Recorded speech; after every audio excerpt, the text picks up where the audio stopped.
I realized I was muted there before I spoke too much. That's good. Hello, ladies and gentlemen. First thing I have to do is sort of apologize because I was unable to upload the card on the Discord, but I will read out where most of the card is for tonight. Or at least we'll get there when we get there. One thing I will say is that I'm pretty sure everyone got a match on the card tonight, so keep an eye out. College has been kicking in since spring break last week, and I used that chance to work on a lot of 2K22 stuff. One thing I will say before we get started is that if I have your con now, make sure to DM me about picking them up on 2K23. When we switch over, we'll start getting stuff slowly in there, and I think by maybe mid to late April we should be able to swap over. I just want to make sure everyone's all loaded there, everything's been created, and I have some more calls I have to send over there because I made sure the ones I send out to people are all around. Can I join? Yeah, sure. Hold on, let me Discord.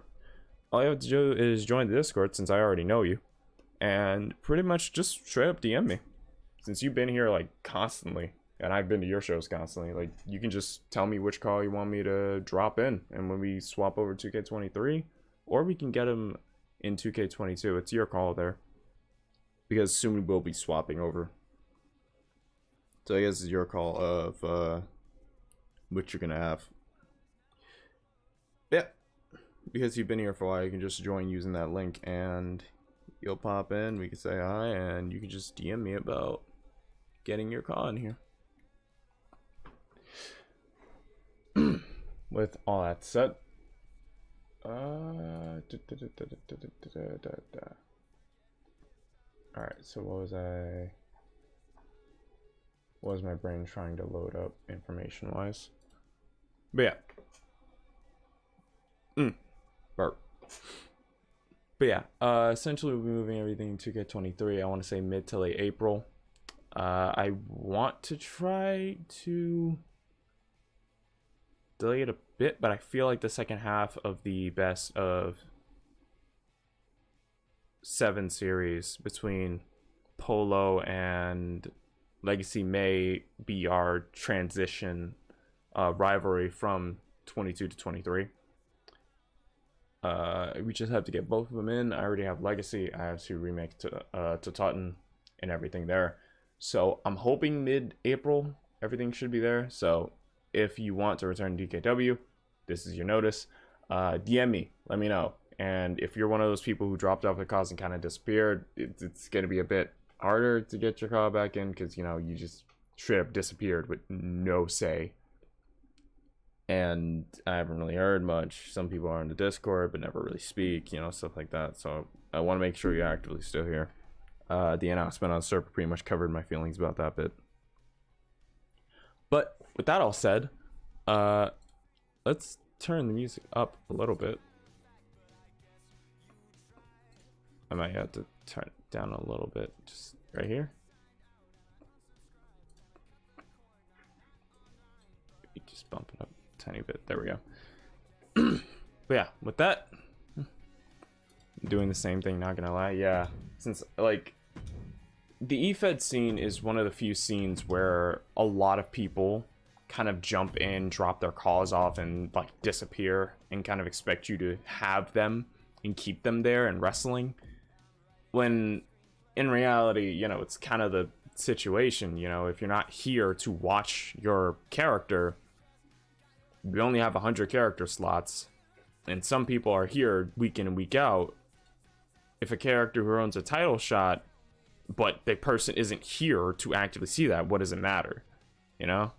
So to me, it's kind of like if you're not showing up, or at least like making yourself known, or at least like getting through or interacting with the community, what's the I don't see the point. I'll give people credit where credit's due, you know, like some people make an effort to come see, but some people aren't able to make it, or some people are busy, or during the time of night that I usually stream, there might be something that comes up that makes the shows a little bit inconvenient, which, you know, understandable. You can always watch the VODs. I upload the VODs on YouTube. I constantly talk about the VOD channel, so you can find them. Like, I always make sure I try to upload every single stream I have on the YouTube, so people who aren't able to catch me live are still able to find it. But even then, these people seem just kind of like ghosts. Like, I can't tell who watched the VODs. Probably some people I know watch the VODs. Probably some people that were here for a bit, but, you know, couldn't stick around for much, watches the VODs. There are a lot of people in this community. I can't tell if you watch the VODs or interact or any of that. Like, I need some interaction. I need to know if something's happening and you can't make the shows, or, oh yeah, I've been watching through the VODs, I haven't been able to make it live because of this. That's fine. Just let me know, you know? Don't just disappear into the ether. Because I know a handful of calls I have, they're in the Discord. They have me on Discord or something like that, and I haven't heard from them in God knows how long. I'm not gonna say names because, you know, I don't like to put people on blast like that, but that's the main issue. And I realize I went off ranting again without actually setting up shit. Hold on. So pretty much the system I thought of is that while you can drop off your call, a lot of people who are here actively watching or are interacting with the community or just straight up like interact with me, or just like I know they're there, those calls will get the title shots, the opportunities, stuff like that. While if anyone just drops off their calls and leaves, they'll probably be floating around having matches and not really getting anywhere. I know it's a bit crude, but all around I feel like it will reward the people who are actively here and who are actively interacting with community, actively being, well, active. While those who just drop off their calls and disappear, like, cool, you'll help pad out the time for the shows, but you can't expect to go far if you're not, you know, gonna be here. Not that. Have to turn that on and start match there. Anyways, enough with my ranting. Let's get down to the first match of the night. Okay, there we go. It works. It's gonna be Pierce Perch versus Mr. WrestleMania. I believe this matchup, I don't think these two have actually faced, which is funny. I thought they would, but apparently not.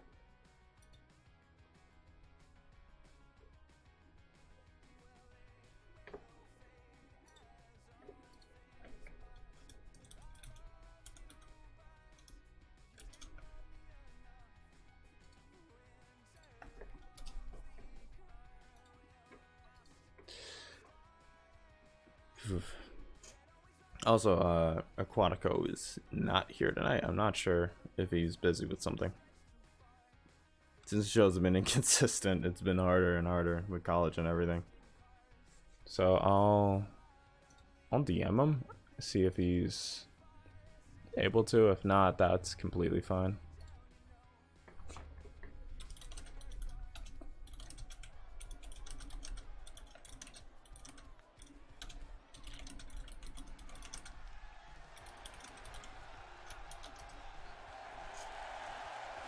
Alright.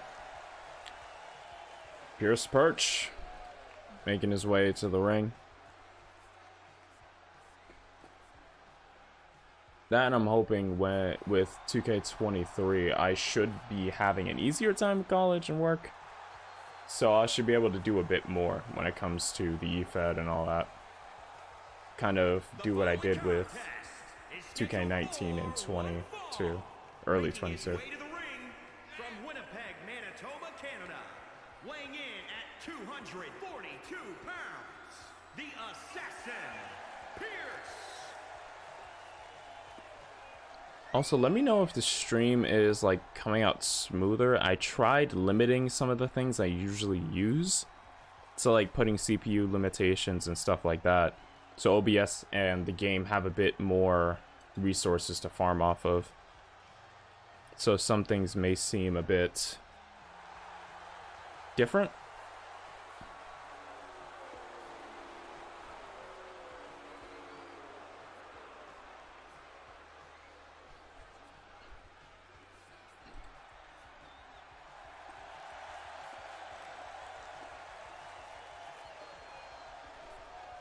Pierce Perch at the moment 5-1, pretty decent in his all-time record here in DKW in 2K22.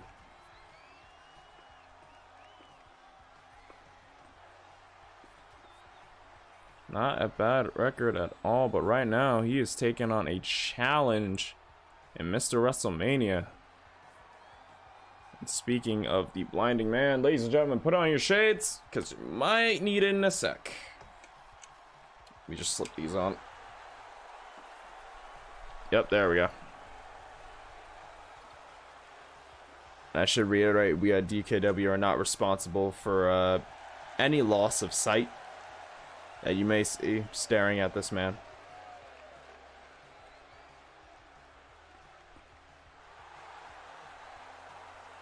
And his opponent from Memphis, Tennessee, weighing in at 265 pounds, the Chosen One. There's a lot of noise happening.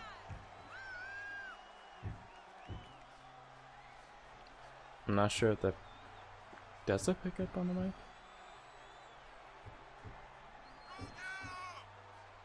Yeah, it does. Okay.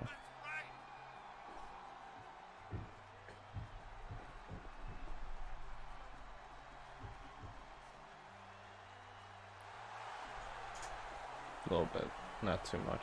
Hopefully it's not that big of a distraction. But Mr. WrestleMania 11-6. Not a bad performer in his own right. Has challenged or tried to challenge for the world title previously. Couldn't exactly get there.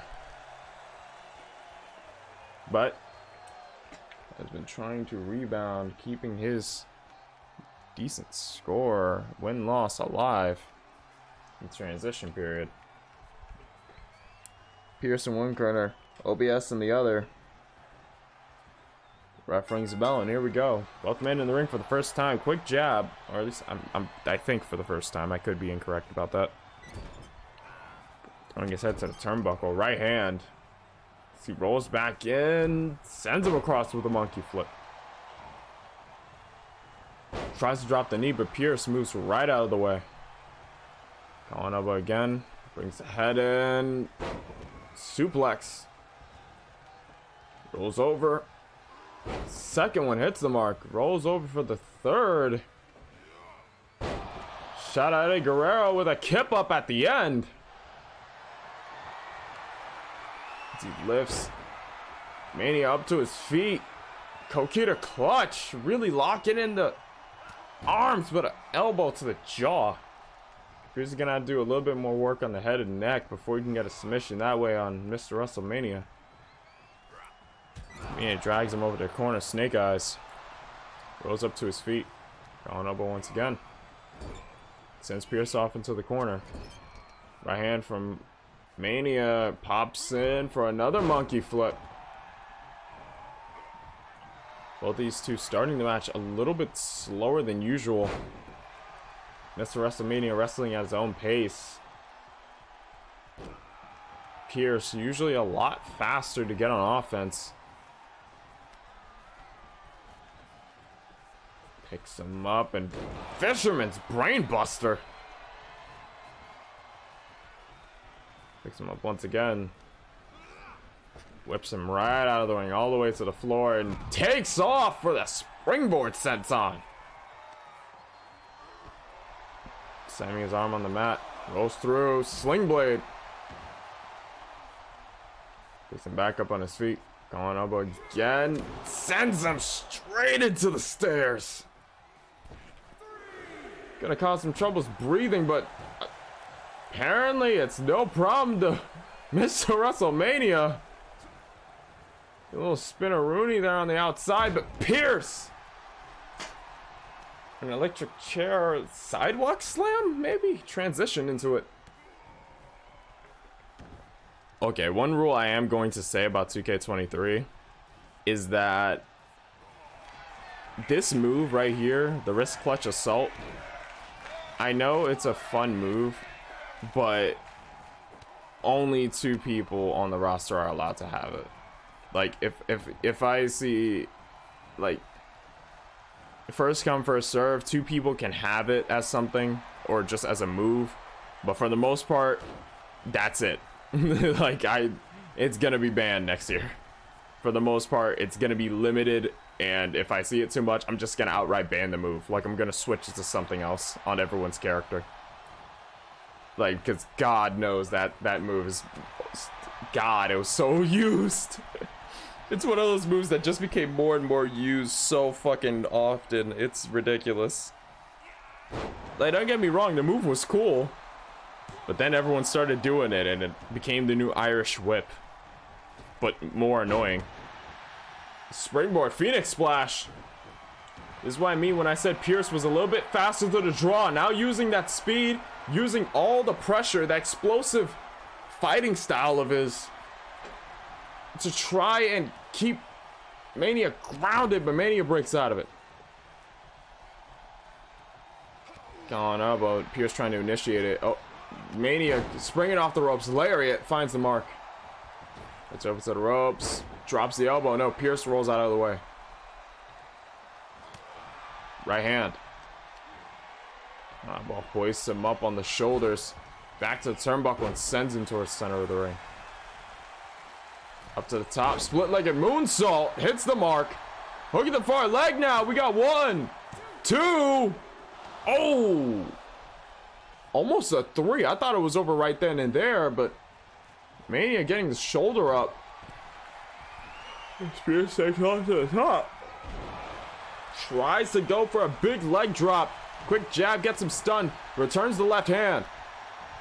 Picks him up on the shoulders. Death Valley driver. And now just peppering him with slaps, trying to get into his head. Picks him up. Right hand. Gone elbow. Hoists him up on the shoulders. Snake eyes him, and I think yup, we're seeing a bit of color on Mr. Mania. I keep saying OBS by accident. I don't know why. Maybe it's just the bright colors my brain is stirring. Deep gut check there. Sent him up a few inches with that one. Now ringing the leg. Kicking towards it, weakening the base. Calling elbow. Pierce breaks out of it, picks him up. And Jesus! Tombstone pile driver! No! And another kick out. Had him up in the vertical suplex position, dropped him in the tombstone. It takes a lot of strength, a lot of upper body and lower body strength with the way he bent the knees. Tries to go, I think, tries to spike him with a big DDT, but Mania gets out of it and now just locking in that headlock, really reeling back. Bangs out the arm. Drops the knee on it. All that damage adding up. As he pushes him out, brings him in. Neck breaker. Ice him up on the shoulders. Calling elbow again. Sends him off into the corner. Now just stopping a mud hole in Pierce's chest. Tries to do it again. Pierce moves him out of the way. Kick to the lower back, it looked like, to the ass. Calling elbow again. Hoists him up on the shoulders. No. Mania aims a chalk block to that gray leg. Now just aiming towards the midsection. Forearm shot to the head. Back and forth encounter between these two. Brings him up to his feet. Oh, GTS! I thought he was going for 2 attitude adjustments to City Lights, but no! Another kick out.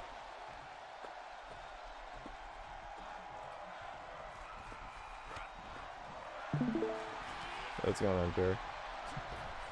Swing off the rope, clothesline. Shot to lower back, sends him off to the corner. Now bringing the arm. Is your mic working, or you just staying quiet because? Comes in. Destroyer out of the corner.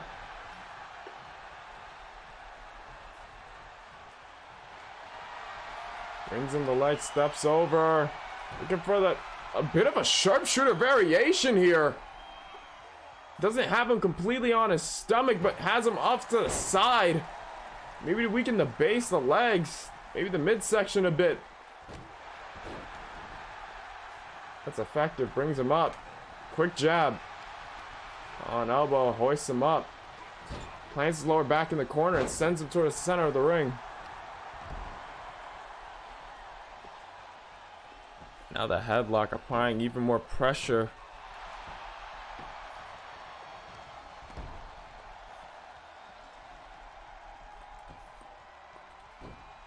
Really reeling in with the headlock a second time, trying to weaken Pierce even further. Hoists him up, I think for a... Nope, this time! First. And the second, City Lights! 1, 2, and 3, Mania! Picks up the win! A pretty hard fought match between the two.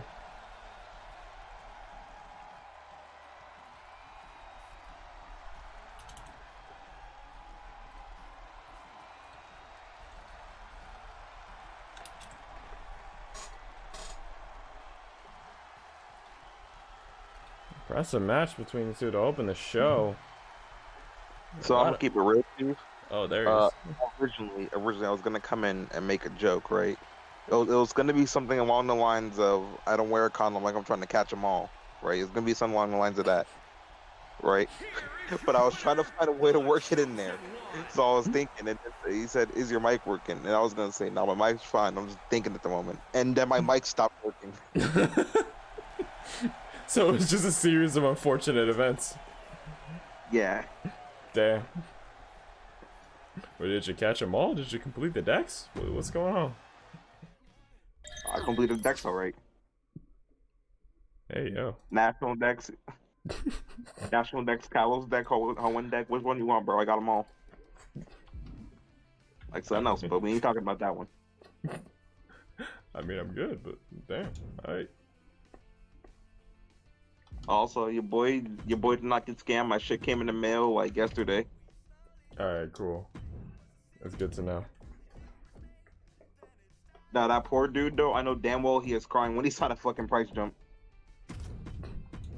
At least he was an honest businessman.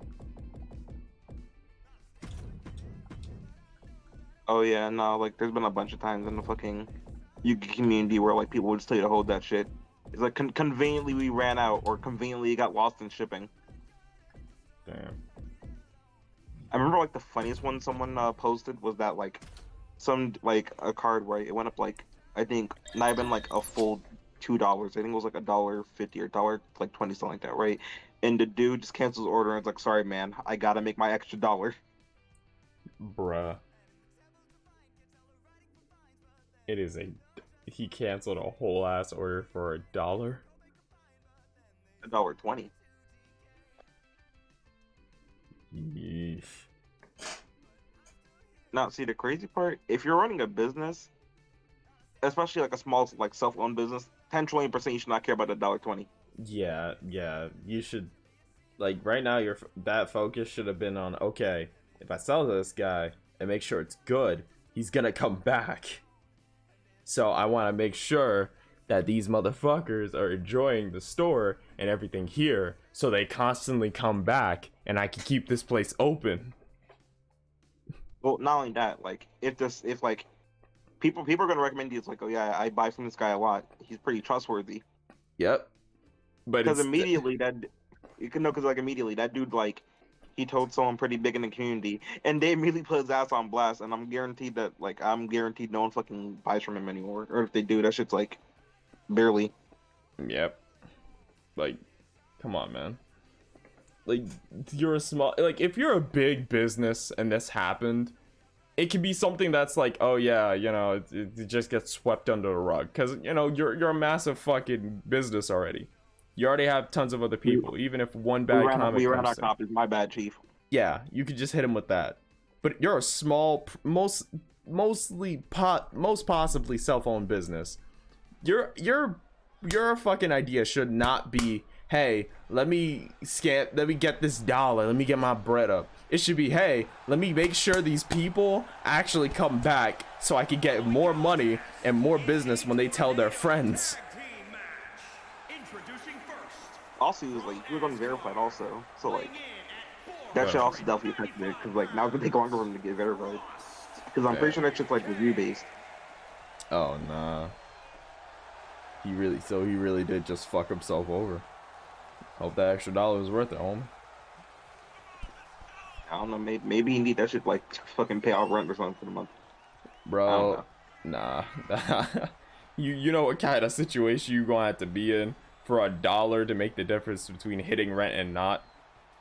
Okay, wait. See, I can't say that because there have been times where like insurance does not fully cover like medicine. So like my uncle, right? It was something happened for like a while back, and like the medicine to cover it, right? It covered damn near all of it, but like 72 cents. So I had walked in the store one day with the fucking like prescription to get it from, and they hit me up with like, "Oh yeah, it's gonna be 72 cents." It's like, yo, can you spot me this one time? I don't have change. I really don't want to put on my card 72 cents. And his partner. Good as fucking God. Weighing in at 306 It's like, I don't know. For me, I don't really like putting like amounts on my card that are not like at minimum $1. I feel like that's specifically what I do with my card, because like a lot of the purchases I make, they have like cents on them, so it's like, you know what, fuck it, I'll lose like what, 50 cents, just put that shit on a card, I don't care. Like, it doesn't seem like that big of a deal. It's not. It just bugs me for some reason. I don't know why. Yeah. All right, that's fair. I could see it happening.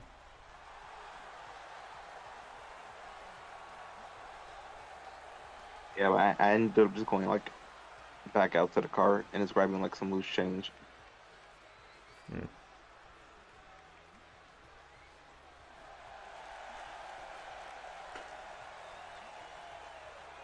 Also, hello, peoples. You may remember me as the person got sponsored by water. That's right, D Water. Yeah, currently the stand-in for the sponsor, I guess, is not here tonight. Must be busy.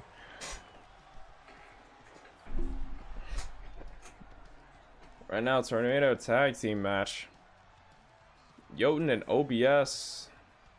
Last week, I believe they went one-on-one. This week, teaming up.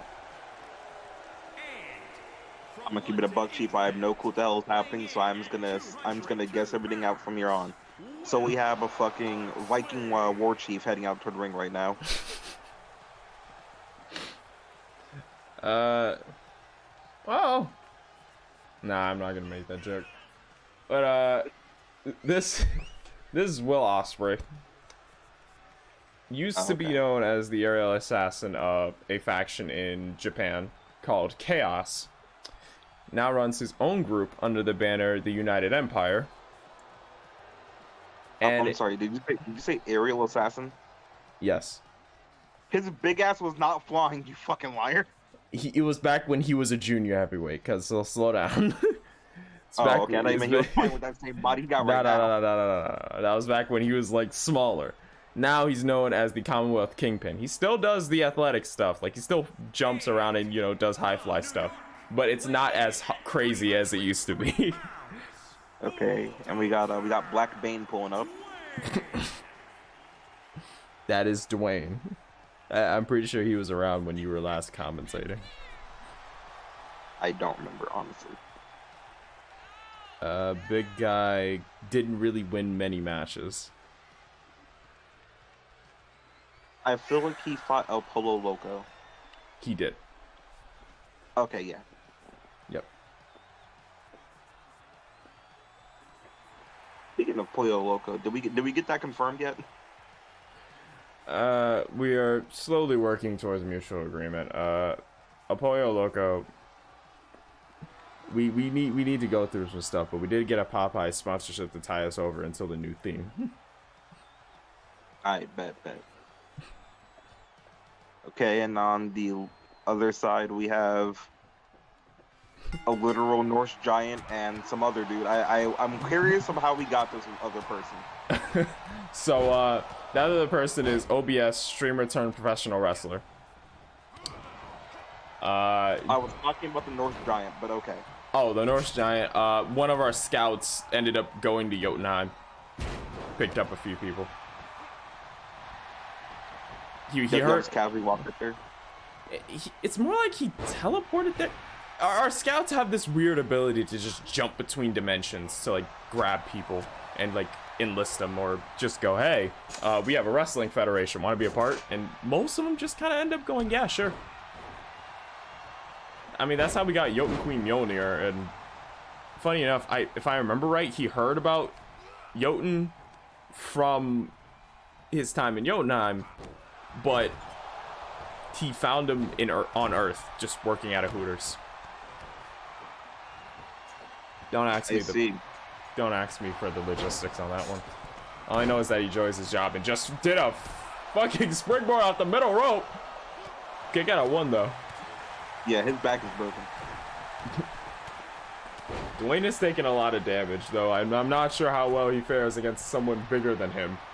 It's not often this happens. Jesus, but it needs to the face. I'm not gonna lie, never did I see the day where there was someone bigger than Dwayne. Yeah, it's my exact same reaction when Jotun showed up. Oh, damn. Back of his head just met the back. Dwayne turning him over. Osprey right now, I think already with the bloody nose. Is his nose? Yeah, I think he's bleeding from his nose. That is a bloody nose. Alright, we already see blood. Dwayne's actually putting in work back there. He is. And well, the moment I started saying that, commentator's curse kicked and he's now getting his ass beat. It is a constant in our business, but Dwayne managing to turn it around, using his weight to his advantage. Osprey and Dwayne so far taking over this match a little bit. Dwayne rolls through, double knees, takes down the giant. As Osprey, lateral press. Oh, but a kick out at 2, almost 3. Tries to go for something, springing off the ropes. OBS now gut checking him, and looks like OBS is going to take over. Jotun handling Dwayne. Tides are shifting constantly in this fight. And I think, no, another kick out. Jotun almost got the winning pin off of Dwayne. Right now, both sides pretty much drawing their court. Tries to go for that Superman punch, missed the mark. And now Dwayne just trying to break down the giant in front of him. It's now Osprey just peppering OBS with different shots. Dundog Millionaire! As now the pin, and Jotun breaks it up. As now he goes after Osprey, turns him around. Big forearm to knock him out. Now Dwayne gut checks him, but Jotun doesn't go down. Dwayne picks him up on the shoulders, but now Jotun using those elbows to bring himself back down. Takes Dwayne down, mounts him, and now just starts raining down palm strikes.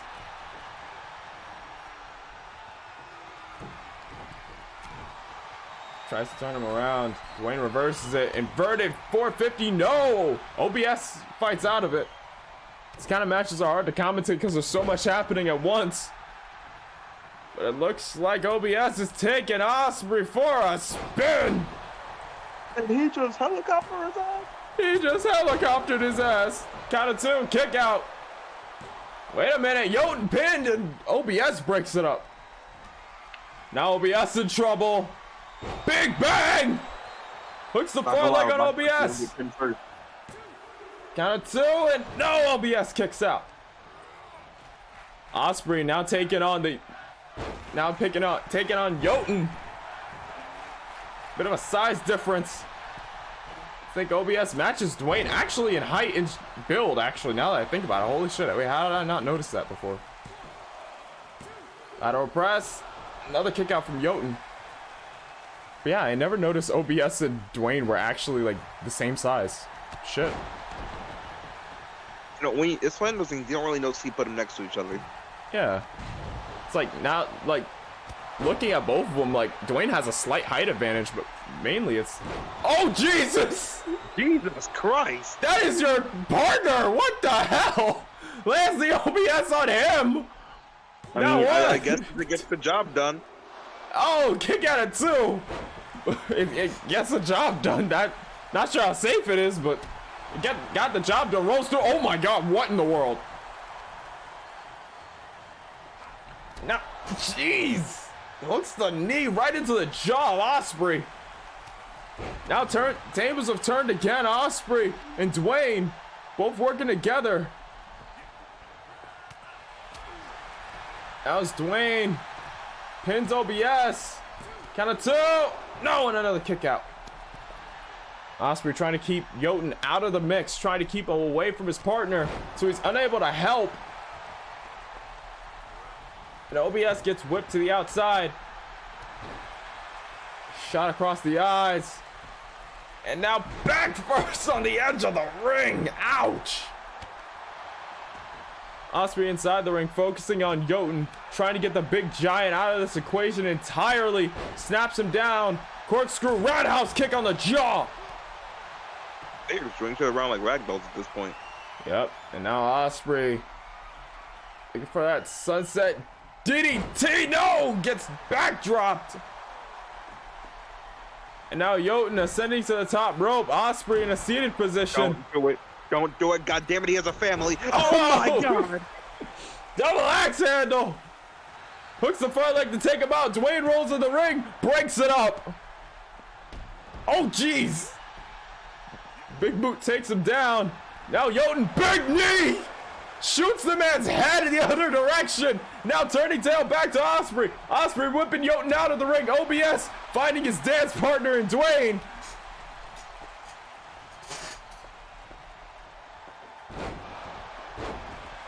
Now again, Dwayne and Ospreay taking the scene together. Taking the fight to OBS and Jotun. Inverted 450 lands this time. Fisherman Brainbuster to stun OBS. And they pick up the win off of that. Excellent match. Excellent match. A lot of chaos, a lot of back and forth. Also, unfortunately, I must take my leave now. Yeah. Just like in the old days. Well, thank you for being here while you could. Yeah, currently I'm working up our next sponsorship deal. A little insider info. You know what I'm saying? If El Polo Local wins his next round, if he wins his next round, I got the strip club around the corner. They're giving out free lap dances if he wins. Damn. Shit, I might have to ask somebody to take it down. I mean, this is a business with no favorites. We're not gonna rig the bets. Did they got the Latina in the club? Or, Yes. Oh shit. Big booty Latinas. Like I said before, we're a fair company. We're not gonna rig anything. You know, if he wins, he's gonna win by earning it. Of course, a lot of dance will be nice right now. But moving on to our next match of the night here. I already took the other dude to 500. He's gonna take the dive. I mean, what? I mean, who I gotta go? Thanks for being here while I can, man.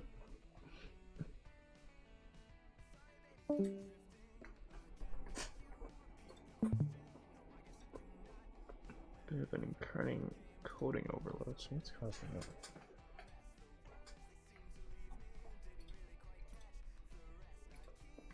that? Alright, next match. This match is a singles match. Set 1-on-1 between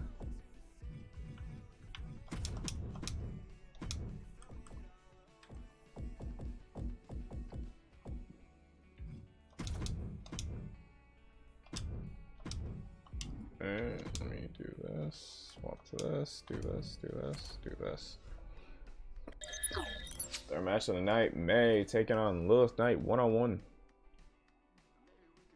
May coming off a very well fought victory over Jotun Queen Mjolnir. I believe last show tried to continued the wave of momentum, actually, when she went one-on-one with Aaliyah Amir, both being some of the younger stars on the roster.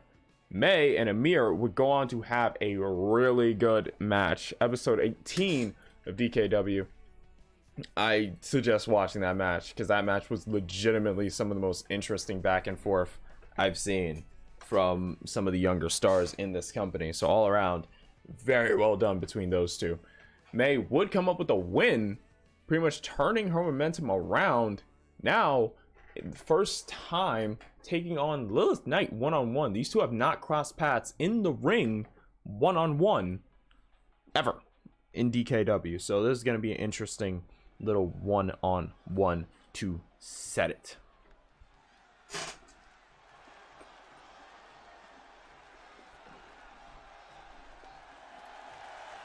The following contest is scheduled for one fall.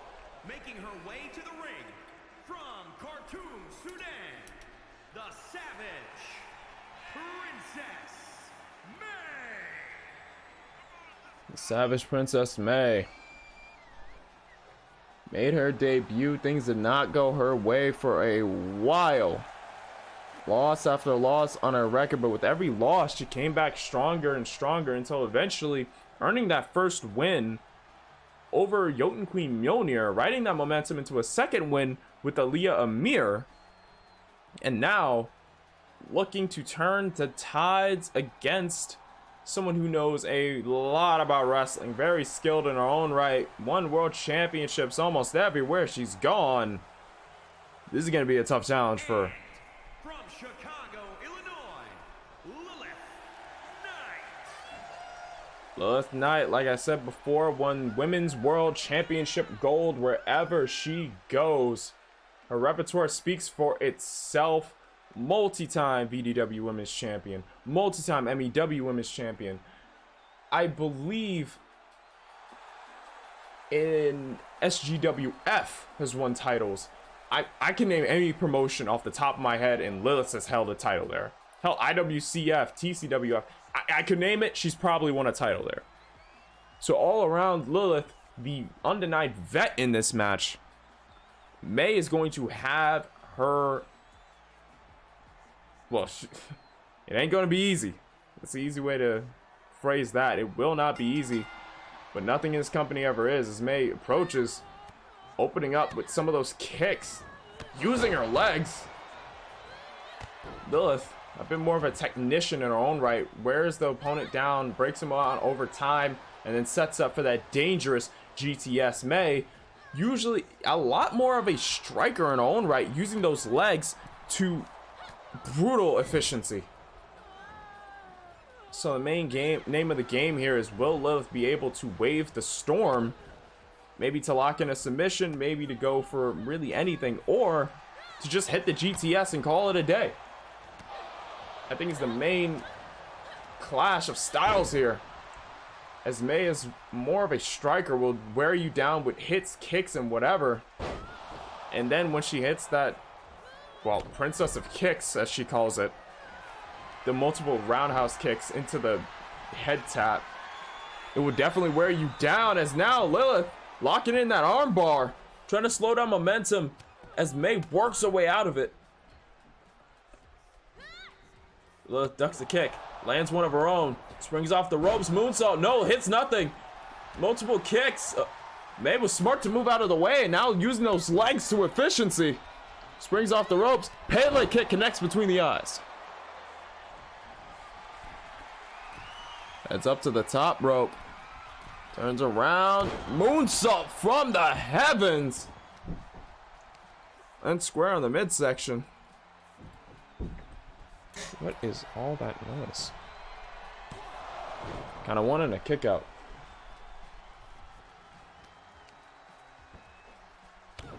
Stomping on that arm.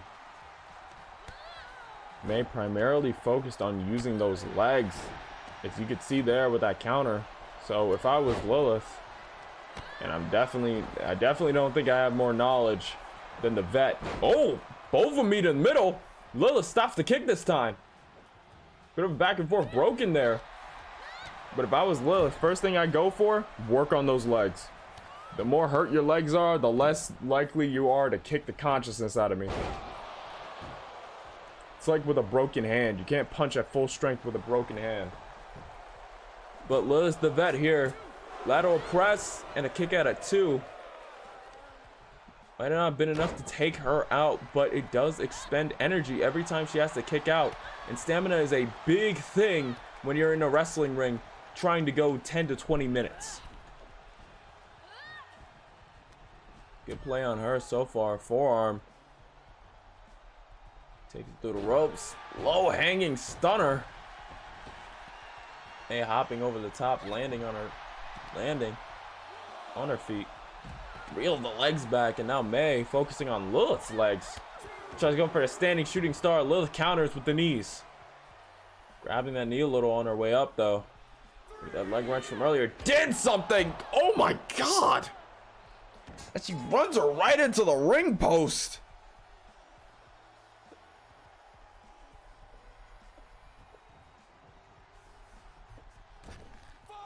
Count of 5. Both women get their way back in the ring. Lilith. May taunting a little bit, getting to her head. Lilith turns her around, though. Wait a minute. Reversal from May. Elbow to the point of the eyes. Tries to go for the kick. Lilith's too close. And a German suplex snaps her in half like a Slim Jim. Now dropping the knee.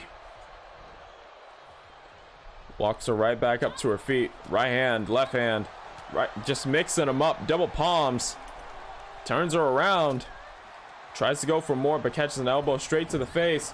Springs off the ropes. No, not enough. Roundhouse kick evaded. Now May taking her down, mounting her, and now just raining down palm strikes. Very simple but effective maneuver is that. Taking your opponent down by the waist and then just raining down. But again, those knees find their way up. And once again, May is back to where she started. As a spear finds her. Reels back in, hooks the far leg. Count of 2. No! May managing to kick out. May not in clear straights right now. Lilith really reining in. The pressure lifts her up. Looking for the GTS. Go to sleep. 1, 2, and no! May kicks out again. If May wants to turn around the pace of this match, she's going to have to find some way to counter, find some opening, and just start peppering her. The only way I can see May going through this is just nailing the best strike she's got and break Lilith down. Right now, Lilith, using her experience as a technician, managing to work May down, but May, knee strike, poison, Rana! Lilith gets back up to her feet. May taking a defensive stance, but not enough. Breaks through it. Blocks the other shot. Now May nailing all those strikes. Vicious. Now May ascending to the top. I think looking for another moonsault. Hits the mark. Doesn't go for a pin though. Decides to go for a hook of the far leg. Will that be it? No. A kick out of 2. Honestly, good job by May keeping on Lilith, keeping on the veteran. She has her in dire straits, and right now she needs to double down or go home with nothing. Another hook of the far leg off the leg drop. Kick out at 2. May is beside herself, but she needs to use less time droning and moping. She needs to use more time staying on Lilith.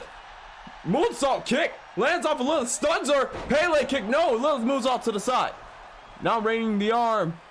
Working our way around and driving that arm and shoulder into the mat. Headbutt, Jesus. Mutual damage done there. Now standing up on the middle ropes. May gets back to her feet. Double axe handle. Stomp to the chest. Kick to the front. Kick to the side of the head from May though. Now just peppering her with kicks. Misses the roundhouse. Lilith ducks under it. Grabs her, brings her in. Snap suplex. No, May stops herself. Manages to wrap around. German suplex. A little bit slow, but it might be able to disrupt the momentum of Lilith Knight. Now bringing both arms, dragging him towards the center of the ring. Hooks the far leg. 1, 2. No, and another kick out from Lilith. May is fighting from a down position right now. Tries to go for more. Elbow to the leg. Picks her up. Fisherman suplex. Slowing down momentum, really hooking in that leg. When your hip hits the mat and your leg's not perpendicular to it, it can cause some problems. And now with another spear, hooking the far leg, we got 1, 2. No, another kick out. Not enough to call it yet, but Lilith looking to put May, looking to put the princess to sleep. Has her up on the shoulders, but May finds her way out of it. Drops Lilith to a reverse DDT. Now heading up to the top. May, once again. Moonsault lands on the spine. Rolls her over. Hook of the far leg. 1, 2. No, and another kick out. Both women exhausted at this point. May going back to using those leg drops to peak efficiency, but a kick between the eyes. Liz springs off the ropes. Corkscrew takes her out. Levels her. Lilith able to go to that place, able to pull out the agility from her kit when needed. Even though she's more of a technical wrestler, they still use whatever they can to lock in that finishing submission. But now, May fighting it back from a down position. Working on that right arm. Kick to the lower back. Springing off the ropes. Big leg drop. Lilith is not in a good place, but now May landing those kicks. Peppering her. Tries to go for the roundhouse again. Again, Lilith ducks it. Calling elbow again. Brings her in. Rails the leg. But no, May. Northern Light suplex. Doesn't hook it in for the pin. Goes it for it. Hooks the far leg. Gets it in deep. 1, 2. No, Lilith kicks out again. Counter for counter. The wheel goes. Where this match stops, I don't even think they know. As again with that moonsault. Looking to make that the final straw. 1, 2. No, again from Lilith. Not another kick out. There is a reason why Lilith has become champion in almost every corporation she has been to. It's not just due to luck. It is due to veteran accuracy and durability that she has gained over the years of wrestling in her career. Right now, really showing against the Maya. Oh! Ooh. Headbutt. Both heads colliding as Lilith rings the arm. May managing to strike back. Kick to the midsection, kicks her in the gut, locks it in with the cutter. Wait a minute! Look at locking the princess lock! That Romero Dragon Sleeper! And Lilith Knight taps out! May taking the win in this one-on-one contest!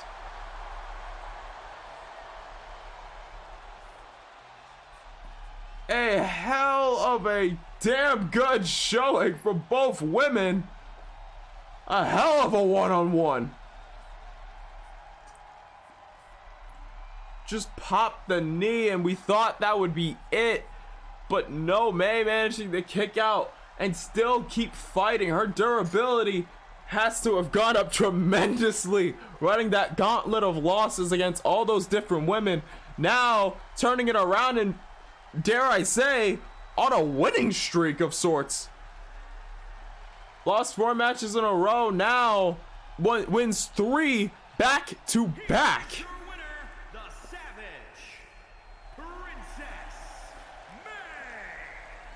Congratulations to May, the winning streak so far continuing. Her career and performance in the ring almost taking a complete 180. Lilith Knight really bringing out the best in her for this match. GG to both competitors. A great showing. We're only in our 3rd match of the night. Next match, as we get that set for you right now.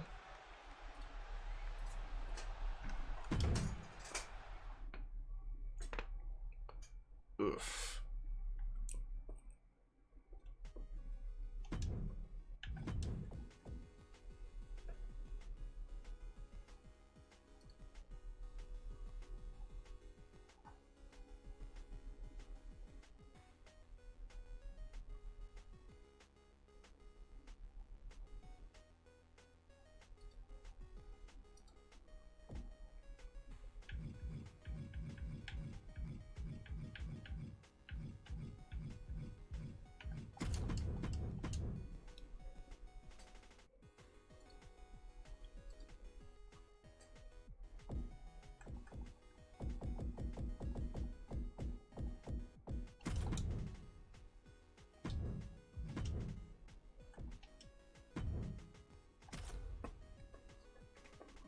Next match on the card, we have Nightwolf going one-on-one with Nathan Bolusek.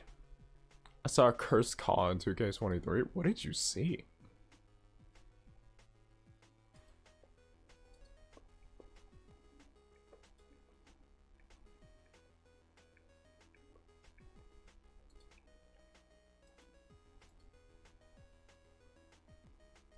Pichu? Hey, how would that work?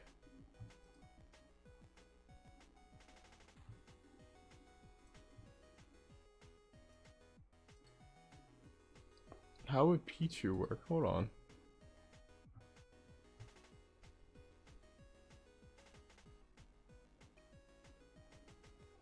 Was it just like a man-sized Pichu?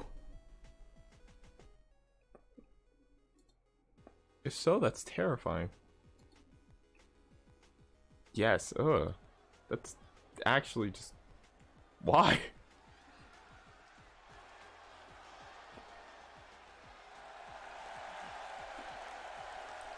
I found Senator Armstrong, so he's making a return. That's my senator. Simple as that. Nano machines, son. They harden in response to physical trauma.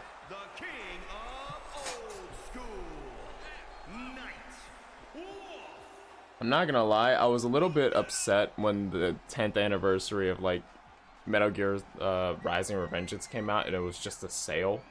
I was sort of disappointed by that. Cause I thought they would have done something, but then again I guess it was also like, eh. My source is that I made it the fuck up.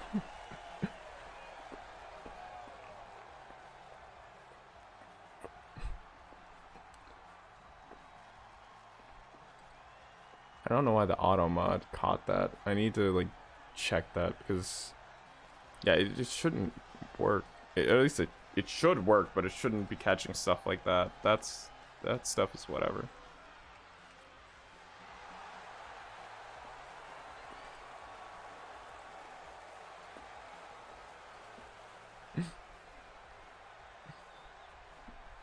Senator Armstrong was great, man.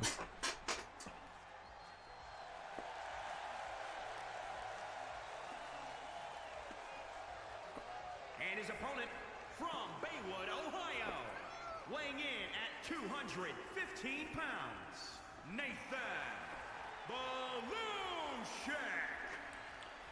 Nathan Balushek making his way down to the ring. DKW career has not been very long-lived, but he's already made his impression. 3-1. I believe the one loss was in a tag team match. So all around, making his name pretty well known in singles competition. Now going one-on-one with Nightwolf. Interesting combination. The first time these two have met in a ring. A lot of first times here tonight. I was going through past cards and realized some of these people haven't faced off and decided, hey, since we're leaving 2K22, why not? All around, Nathan Balushek, a pretty interesting star in his own right. Nightwolf, Nathan Balushek, both almost having that similar way of breaking in, making a name for themselves. Oh, wait a minute. Springboard, I think, tried to go for a Poison Rana, but may have collided with a hip attack. Oh, tries to go for a blockbuster. No, Nightwolf now taking his turn going to the top. Nathan connects the right hand. No, Nightwolf blocks it. Goes out the top. Drop kick hits the mark. Drops the elbow on Balushek now. Tries to go for the stomp. Calling elbow. Balushek kicks him in the gut. Rings the arm. Brings him up above. Ooh. Now single arm. Monkey flip sends him across the ring. Looking forward again. Sends him off towards the corner. Nightwolf back up to his feet. Kick to the gut from Nightwolf. Nightwolf trying to spring off the ropes into something. Nathan tried to hoist him up, but Nightwolf managed to use his weight to bring it down. Now both of these two trading strikes going back and forth for reverse. As Nightwolf, I think, gets the better and pops him up for the cutter. Stomps in the arm, turns him around, but Bolshek connecting the elbow. Calling elbow, kick to the gut, brings the head in. Again! A twisting neck breaker. Stomps him on the arm, turns him around, and now locking in. Locking in a submission here. Trying to wear down Nightwolf. Obvious size advantage between these two goes to Nightwolf. I believe the power advantage too. Jesus! Southern Light suplex. Now Nathan takes off towards the top rope. Looking to fly. Mapping out his course. Comes in with a flying DDT. The flying diving. Nightwolf gets right back up to his feet. Nathan remains in control. There's a lot of stuttering. Big pump kick. And now just stomping at him. Nightwolf managing to use the weight and drag the leg out from underneath him. Grabs the head, calling elbow again. Kick to the gut from Nathan once more. Dodges, and now both of them going move for move. Not gonna lie, sometimes when I don't have an idea for a call, I download a random one from CC, then use it as a base. At the end of usually the face is the only thing that remains the same. Yeah, honestly, I remember doing that with Phantom originally in 2K19, I think it was. Because originally I didn't have an idea of what I wanted Phantom to look like. So I just went on CC and I was like, okay, let me just grab a character that looks cool and then like work with that. And I found this like one assassin character.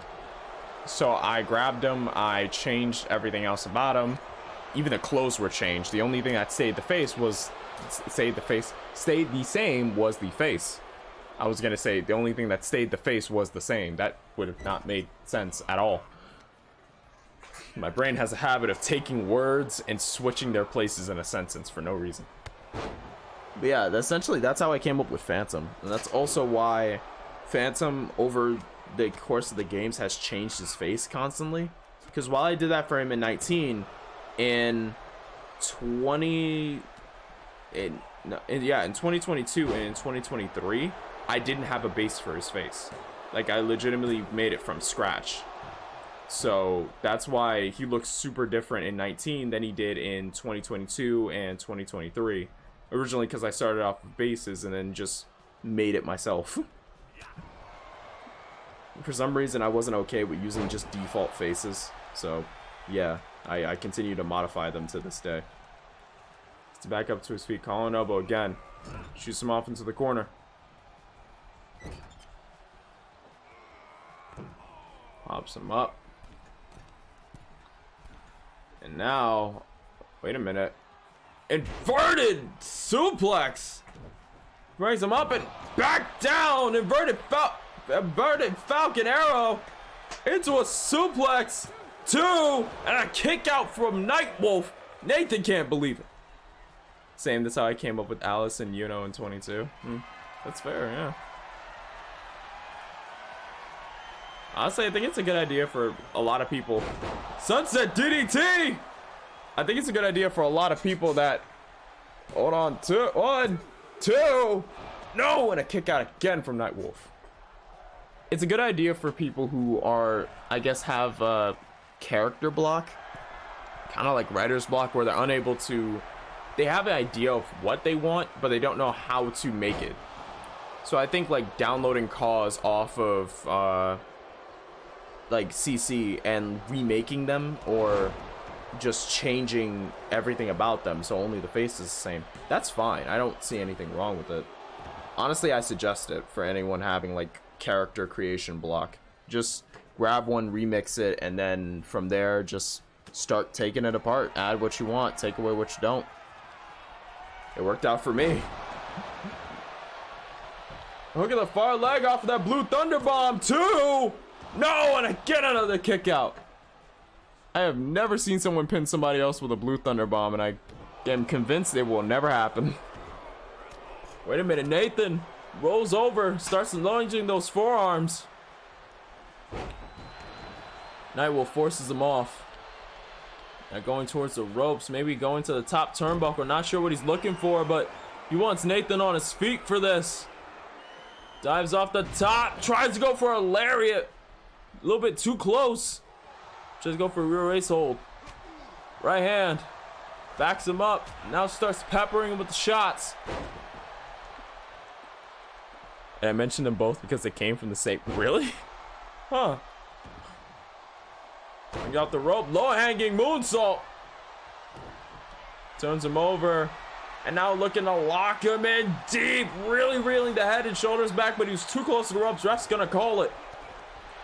Kick to the gut from Nightwolf. Nathan manages to grab it. Snapmare. Runs off the ropes. PK. Double stop. Quantico would say on that World Cup type beat. Hooks the far leg. No, again, not enough. I am very... Speaking of 2K23, or at least character creation, I guess we could use that to segue into 2K23. I am very much happy about the computer changes, or how the computers now go out of their way to have really good matches. How like dives are a normal thing, going for top rope moves are more normal with the characters. They'll kind of stick to their preferred method of fighting as like a certain class. So like strikers will always go for hits, technicians will always go for submissions. Speaking of submissions, Nightwolf has it locked in, really reeling back on Nathan. Nathan's forced to tap out. Nightwolf taking the win in this first time encounter between the two. I don't know, I'm glad you can like almost customize the sliders on the character to have them do something more or have them do something less. So like, let's say you have a powerhouse character, you don't exactly want him springing off the ropes all the time or taking dives all the time, but you want him to be like, have it sometimes. You can now affect that, and I'm very glad that's a thing, because it makes certain characters and certain styles of wrestling definitely more on the nose to what they would actually be. The king of old school, Nightwolf. Definitely have a fair bit more creation with that. GG to Nightwolf. Managed to take the win in this one-on-one encounter. Nathan Bolashek has nothing to be ashamed of. Held his own in that match. Now, gonna have to look to see how he recovers from his temporary down position as we move on to our next match of the night. Also, while this next one loads in, I might take the time, and I realize the songs that are playing are not a part of the playlist. You know what?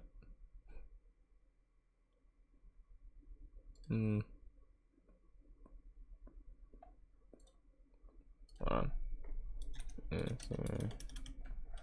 Free. Let's go with this. Yeah, I guess this is nice. Doesn't really work for a wrestling show though. That rock and metal.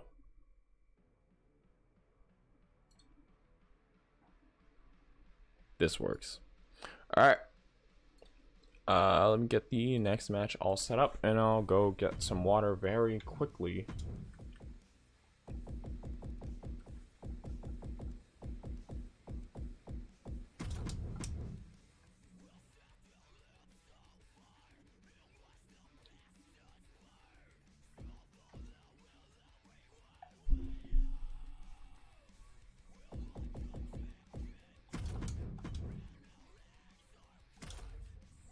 Wait, crap, I used the wrong stage.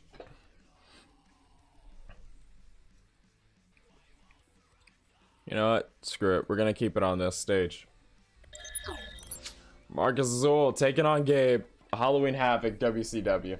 It doesn't make sense. We're just gonna roll with it. Gonna pretend it's a DKW ring. We're not gonna go out of our way. We're not gonna stress ourselves. Just everyone pretend that this is the same ring, okay? I better not see a single person saying, but no, it's a DKW ring. WCW was bought out. They had this ring on sale and we bought it and we want to test it out. These two are gonna do it. Sudden canon. Sudden changes to lore. This is what's happening, No one is allowed to tell me otherwise. Because I'm the one who runs said show. That's right, I'm Eric Bischoff in disguise! Let me never say that again. I'll be right back. The following contest is scheduled for one fall. Making his way to the ring from San Diego, California, weighing in at 226 pounds, Marcus the Diamond Azrael.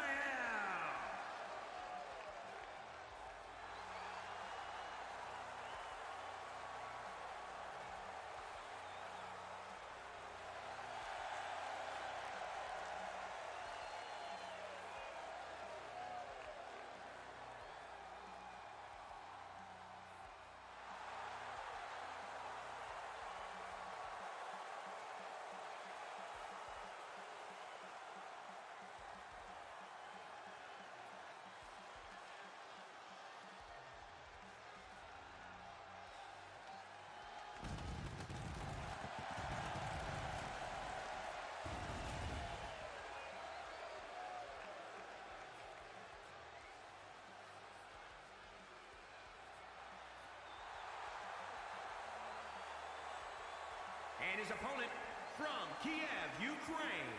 And is that it? It's Dolphins gonna finally become champion! Oh my gosh! Dolphins! Dolphins! Interstar Hybrid Champion! The streak has been broken in Halloween Town! You know, looking back at that, Frightmare Halloween Town was like the perfect time for Dollface to win that title. Like, it's just really theme appropriate, isn't it? Nah, look back. It would have been real disappointing if she lost the title then. Or if she lost the match for the title, because, like, it's Frightmare Halloween Town. Like, it's the perfect... ironically, it was a good time. Ironically, it really worked out. Huh. Never thought about it like that. But, yes, Marcus Azul in the ring. Currently going through a little bit of a rough patch. Yet to see his first win, but is looking and is keeping his head held up high until he can get there. Or actually, wait, what's this? Actually, I might be incorrect. Lost my time. Yeah. So yeah, still looking for his first one. My bad. I was like second guessing myself. But oh, right hand from Gabe floors him. Hey, so ignore the WCW ring. We're just pretending it's a DKW ring. All right, I may have messed it up, but it is. We bought the ring. It was on sale on Etsy. I thought, hey, why not? Like, if it's an actual ring, we can use it. Turns out it was a Halloween Havoc ring, and that's the canon we're going for. Etsy. You didn't just buy the ring. You bought the arena. I bought the entire arena.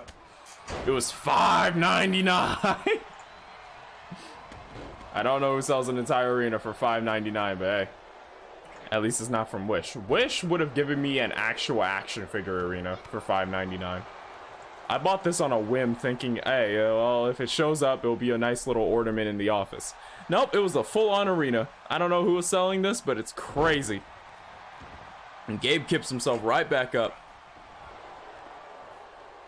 Now, don't let the one-sidedness of this match so far fool you. Marcus Azul, very durable kind of wrestler. technician style, really tries to wear you down as he goes for that submission or goes straight up to pin ya.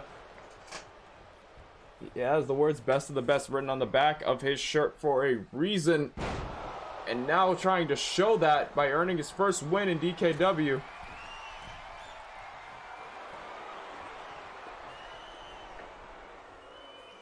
As up the top, drop kick hits the mark between the eyes. Just dropped the leg, but no. Gabe moves right out of the way. Now hoists him up. Brings him up on the shoulders. Oh, drops him with the F10. Not trying to go for more. Gabe moves out of the way. Comes in with the lariat.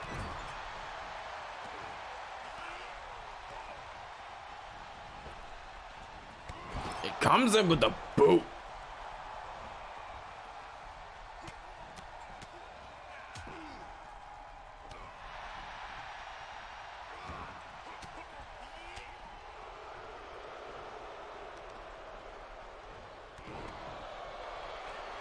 Already starting to drop the legs. Into both of them, rolls through. Wait a minute, lock it in. Submission in place, but not enough to get Gabe to tap out yet.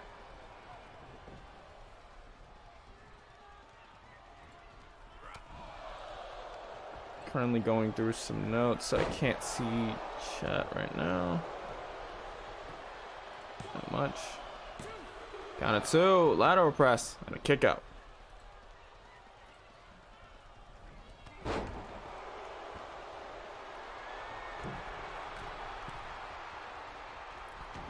Moves off, tries to go for the elbow. Misses the mark. Gabe comes in with the drop kick.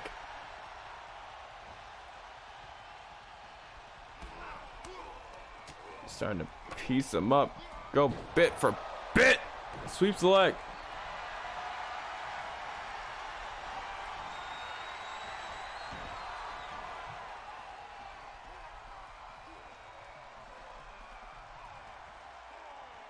Oh, never mind. Wait, I'm mistaken.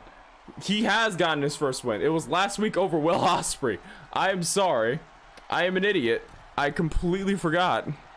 Because it's been a while since our last show. He got a win in the last show against Will Ospreay. I remember that. So this is his second match, looking to continue that momentum. Gabe slides under, rolls him up. Kick to the top of the head. I'm hearing a lot of sounds outside. Just connect with the boot. Belly to belly. Now working over that arm. Tries to drop the knee. Gabe moves out of the way. And grapple, breaks the block. Waits him over. Decides to hang him on the ropes. Now Marquez, frog splash from the top. Now measuring. Looking to put Gabe away. Oh! Hits it. Looks the far leg. No! Not able to get the 3 on that.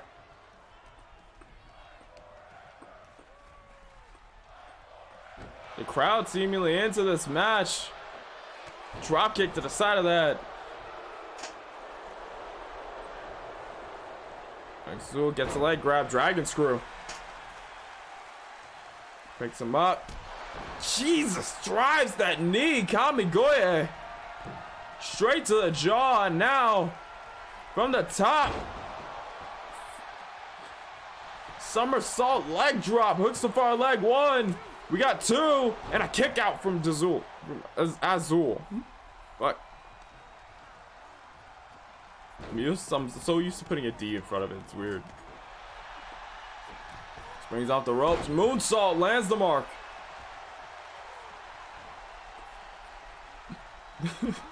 It's because I'm used to seeing your name. Now I see Azul and I'm just like, oh yeah, put a D in front of it. That's fine. Hits him up with a combo. Now kicks him in the gut. Rings both arms. Gabe driver 97. 1, 2, 3. Gabe takes the win in this one.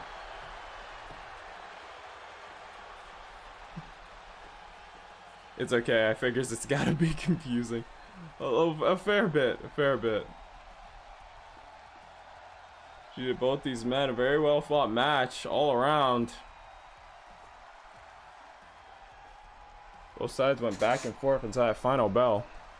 And I guess while you're here, Daz, I have to ask, is Marcus and Melissa going to be returning for 2K23? Right? Or are they not?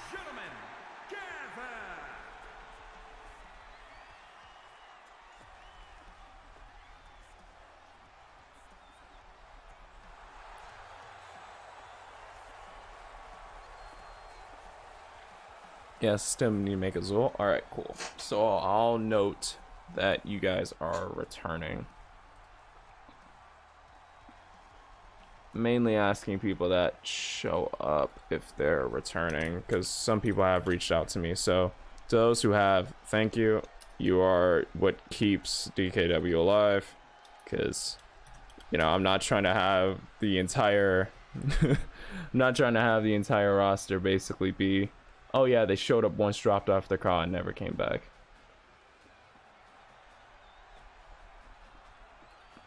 So that is down.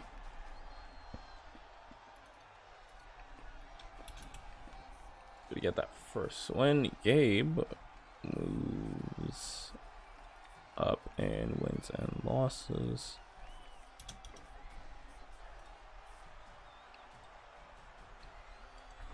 All right.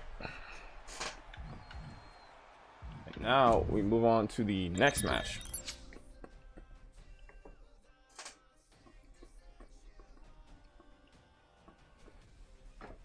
Yeah, in case anyone is watching the VOD and I guess skipped over that, there will be some like roster cuts going into 2K23 because some people haven't shown up in a while. So pretty much when it comes to 2K23, cause aren't going to be there. If one of those people does come back, I'm hoping they have a reason for why they just up and disappeared, because, you know, I don't want the entire roster to basically just, oh yeah, they're not here, or they disappeared, or they went AFK, or we never heard from them again. Long story short, title shots, or at least one of the new rules I'm going to establish, is that title shots are pretty much going to go to people who are here, who are actively in the chat or keeping up on Discord, or like people who are really in the Fed, who are here for it, who are watching, whether through bot or on our live on stream. So people who drop off their cause and such, they're pretty much just going to be stuck in either purgatory match hell, or they're just gonna fade away and eventually not have matches. That's what I'm gonna do in 2K23, because I feel like a lot of people got dropped off, or a few people got dropped off, and I haven't seen the guys or gals who dropped them off in a while, and I haven't heard anything from them either. So yeah, all things considered, I don't want that to be a recurring thing. And a lot of people are doing it now, because so many people go around dropping their cause and then just disappearing into the ether. But with that said, we're moving on to our next match of the night. El Pollo del Diablo versus Brock Hudson. I'll be right back as this match gets set to go, because I put some in the microwave and it's probably done or cooling down by now, and I actually want to eat. Pollo!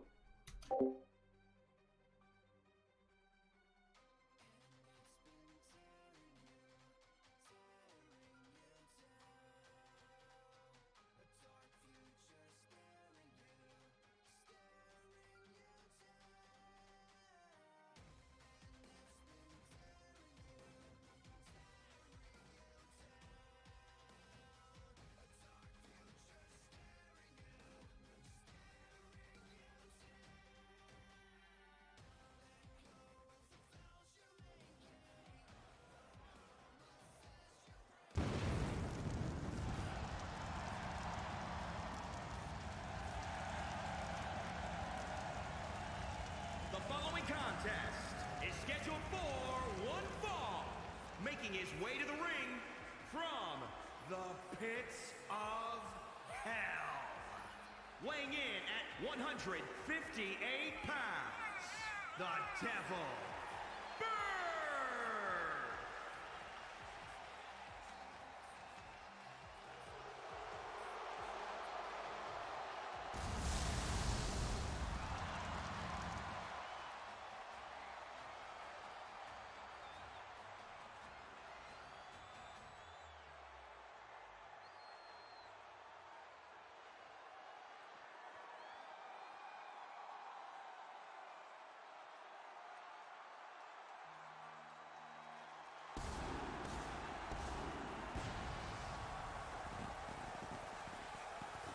And his opponent from Hollywood, California, weighing in at 282 pounds, Brock Hudson.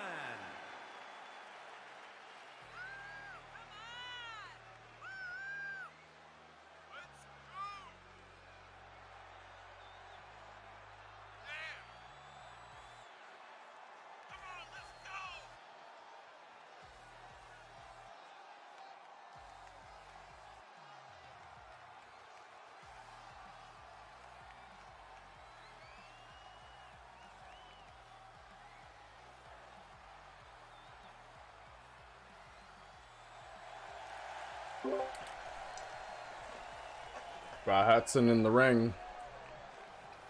Hollywood Hunk. There's pound for pound one of the hardest strikers in DKW.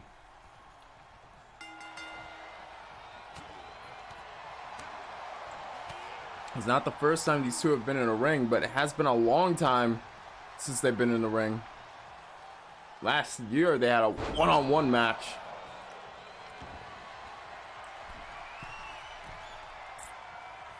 Really made good off of it. Hudson looks like he's taking things to a little bit of a different level, a little bit more aggression, a little bit more explosive temperament there. He's gonna need that if he wants to keep up with Polo. Polo very much known for his ability to chop down almost any competitor in that ring.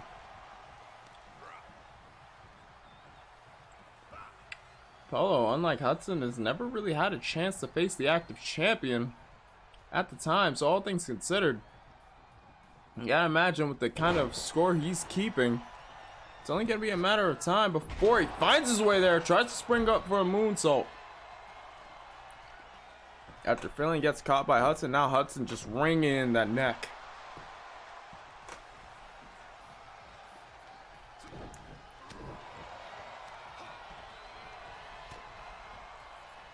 Eight and 2 is Polo. There's a reason for that. How dangerously quick he is, how hard he hits. Catches a lot of people off guard.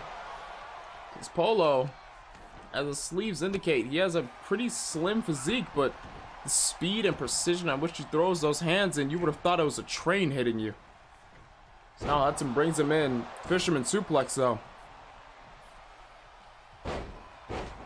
Recall I did say pound for pound. Brock is still a very strong competitor in his own right. Almost 300 pounds of pure muscle. I'm not going to jump into the argument of whether it's natural muscle or not, but muscle nonetheless. His powerbomb rings out, and now Hudson just stomping on that right arm of Polo.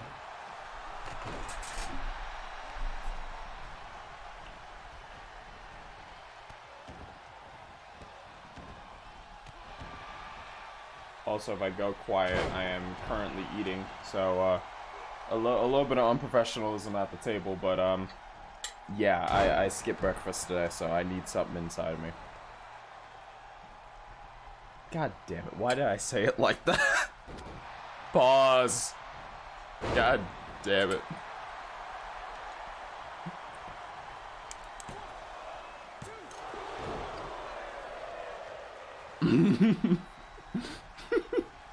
No, not like that. No,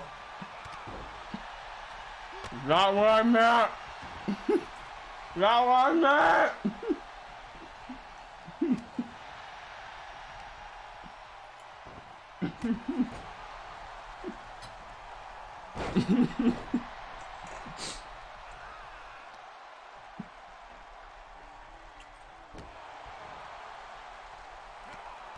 God damn it. This is not what I meant.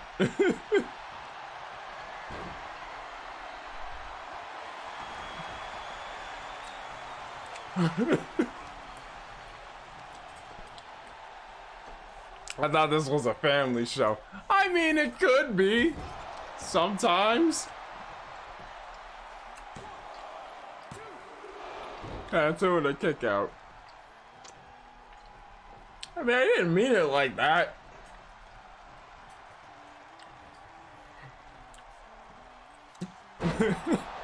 Trashy with the trashy staring at the big thighs, alright.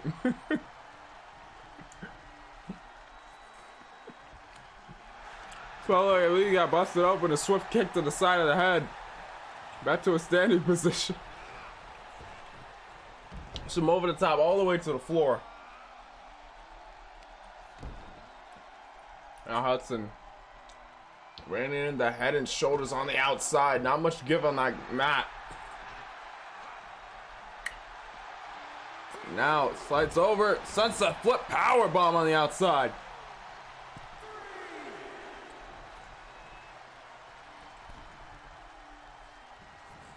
Waiting for him. Springs off the rope. Springboard Pele kick between the eyes.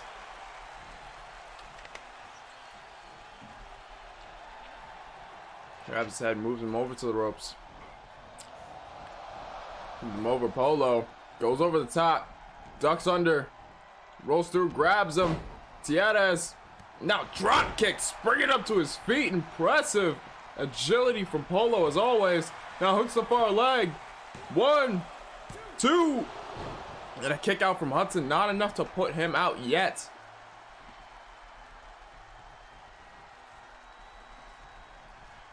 On elbow again. Polo in the corner. Wait a minute. Springs off the ropes. Diablo sauce applied. Look at the far leg. 1, 2. No, and another and a kick out. A dab of Diablo sauce was not enough. He may need to use the entire packet. Now from the top. Springboard Phoenix splash. Collision course, and now spring it off the top rope. Nova again. Whips him over to the corner. Brings him over to the other corner. Running in. Gets sent over. Elbow to the face. I think he's looking to dial it up with an extension line. Jumps over the top. Look at the far leg off of that. Will that be enough? 1, 2. No, again another kick out from Hudson.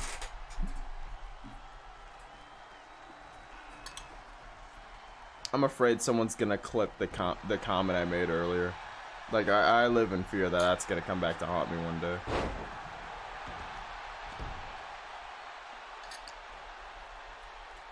I makes a joke and somebody like quote retweets it on Twitter and goes, "Is this you?" And all I hear is, "Yeah, I need something inside me."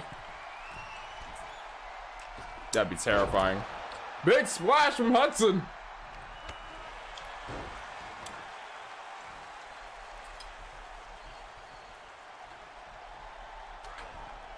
And there's the creator. Well, let me drop Chris. Shout out.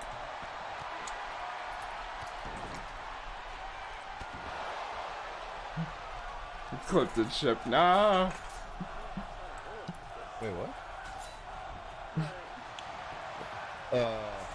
3-piece hooks the far leg. Count 2. And Polo takes the win. That's hilarious. Yeah, that's the big bud right there. Mjolnir and Backhow. Both of them coming together to make a Twitch channel out of it. Used to host ROV, now is pretty much hosting really whatever show they play. Last playing Coffee Talk. Nice little mix of indie games. With action, along with horror. They do it all over there. So go give them a much appreciated follow. Espolo celebrating his win over Hudson.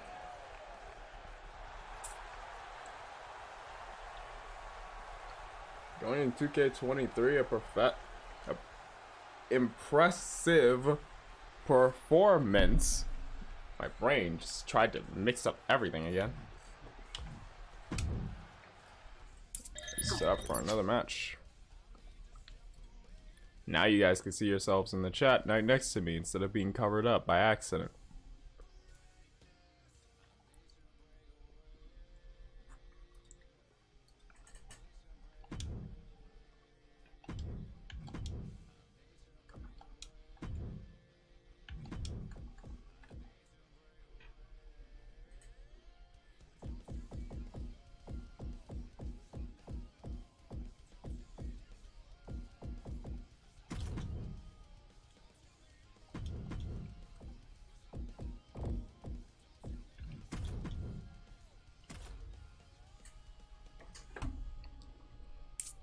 Next match, it's gonna see these two doing action. The powerhouse, the agile powerhouse Victoria, going one-on-one with Jotun Queen Mjolnir.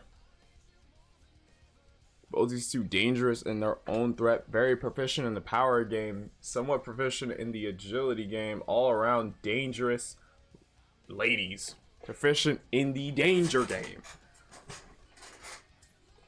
So I'm expecting to see a very hard-hitting encounter out of the two of them. Let's get into this next match. And I will eat a little bit because I have not eaten in a while.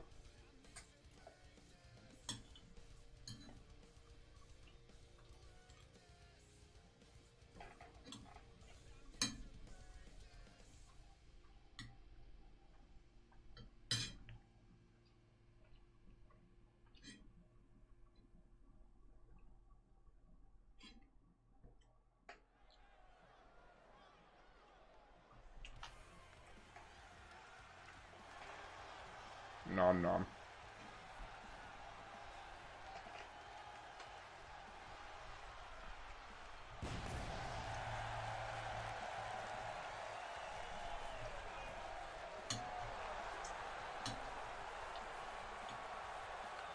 The following contest is scheduled for one fall.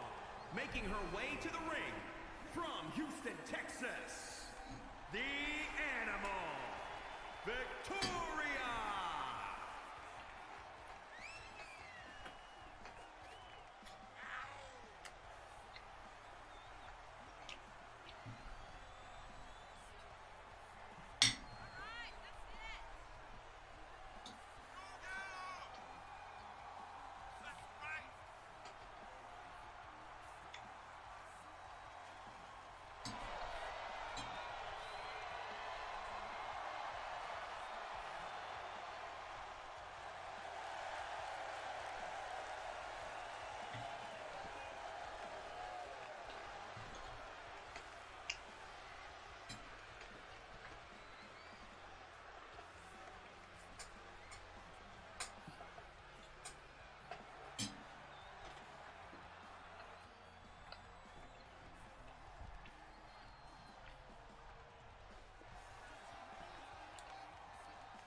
From New York, the Hammer.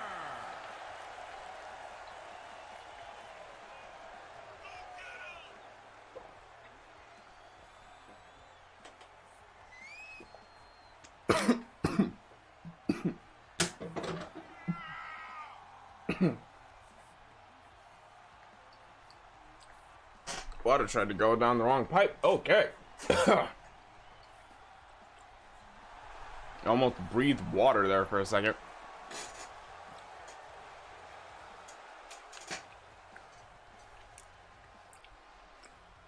Victoria and Jotun Queen, both women in the ring, both women dangerous in their own right. As of late, both women have different kinds of success. Victoria slowly climbing the ranks as is. Jotun Queen a little bit stagnant as of late.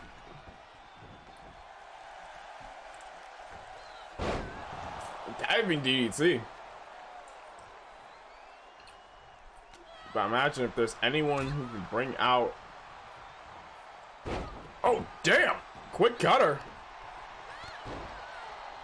The fight out of both of these two. It beat each other. Jotun Queen plants Victoria with a power bomb. Victoria kicks Jotun Queen off. Gets right back up to her feet. Jotun Queen sends Victoria into the corner.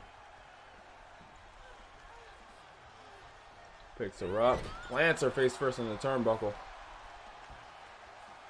Goes around, drops the leg. Look at the far leg now. Too close to the ropes. Ref's gonna call for a break.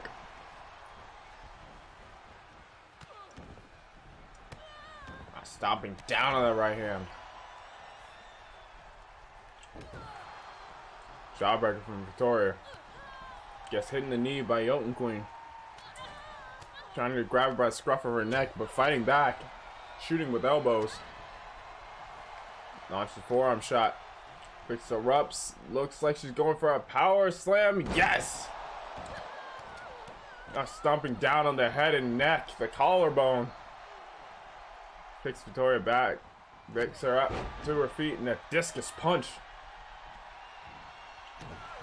Dominant from the elbow. Tries to go for a big splash. Jotun Queen moves right out of the way. Forearm for Victoria. Sends it back. Now working on that left arm. Really pulling over the ropes. She tries to go for another one. Jotun Queen lands on her feet. Victoria fires back with a knee and now overwhelming Jotun Queen. An Alabama slam. All the torque on that one. We got one. And a kick out of one. Kick between the eyes from Jotun Queen. Not going anywhere yet. Turns her around. Rear waist hold. No. Victoria slaps an elbow straight to her face. Drop kick. Folds her inside out. Good God, a corkscrew moonsault through the air. Corkscrew shooting star press. I'm sorry. Actually sends Jotun Queen over to the corner. Far from Jotun Queen, trying to drive things back into her territory, but Victoria gets the best of the collar at elbow tie up. And drives her to that top turnbuckle. I'd hate to say it, but it sounds like, well, it looks like Jotun Queen was in the... was fighting from a down position, getting overwhelmed. Look at far leg now. We got 1, 2, and another kick out from Jotun Queen, managing to stave the storm of offense, but I'm not sure for how long. Is now Victoria locks the punch and goes for it. Step up Superman punch from a crouch position. We got 1, 2. No, another kick out. Victoria arguing with the ref over that one. It was so close. Now Jotun Queen throwing Victoria over the top. Big forearm.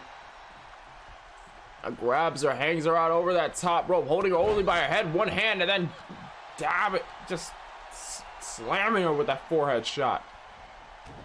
That discus punch again.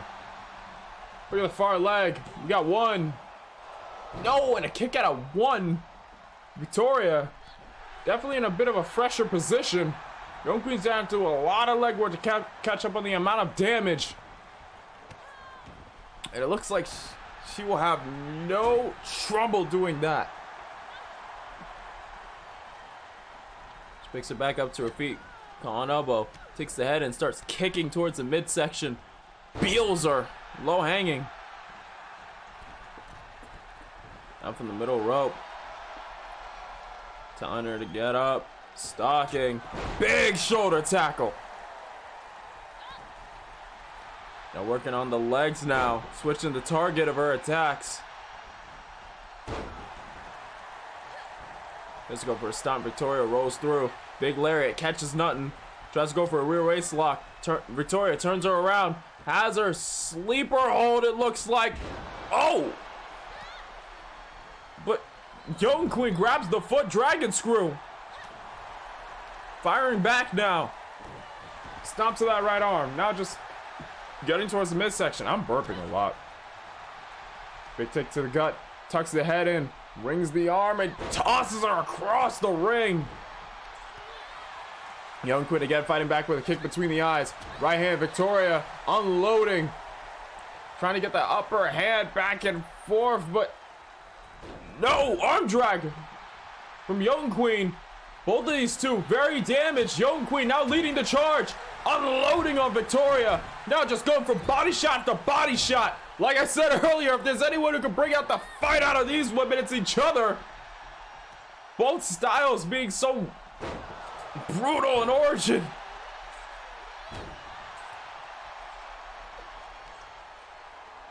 And she picks her up and throws her right back down. Caught an elbow. Knee to the gut. Back elbow. Again gets blocked. Takes her over to the corner. Young Queen unloading the elbows. Tucks her head in. Wait a minute. I think she's looking for Jotun hides. Hammer. Got it. Hooks the far leg. 1, 2. No. And a kick out for Victoria.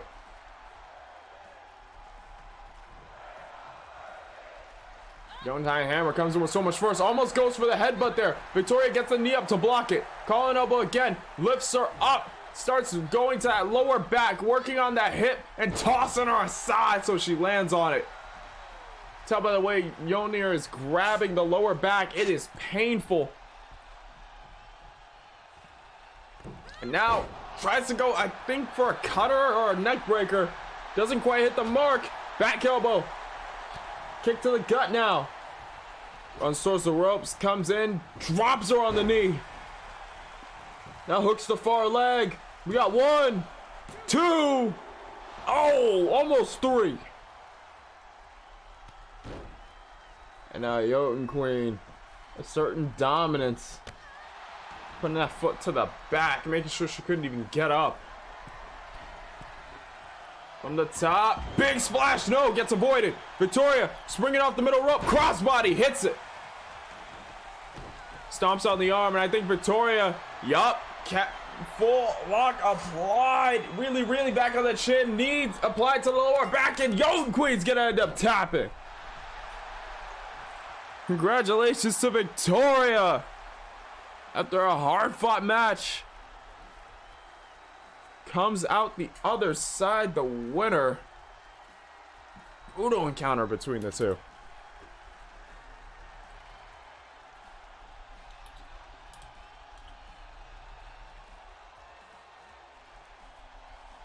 Here is your winner, the Animal, Victoria.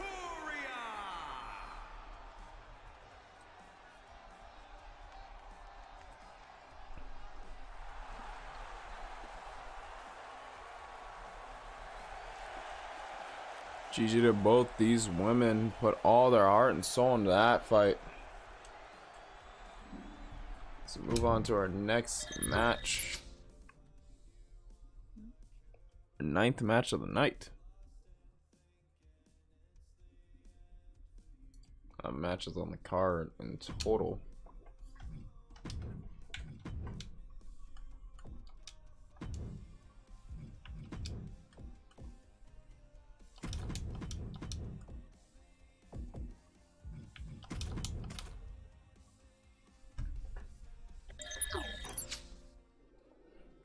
Ninth match of the night. Aliyah Amir goes one-on-one with Countess Serena. These two having their run-in not too long ago, when Amir was making her rounds.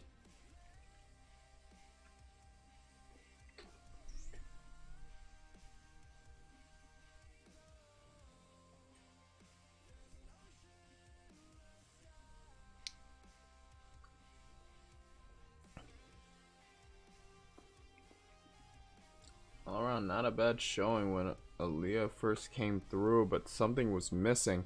It ended up being found in the tournament when she almost had a fairy tale run to the women's championship, being the inaugural champion.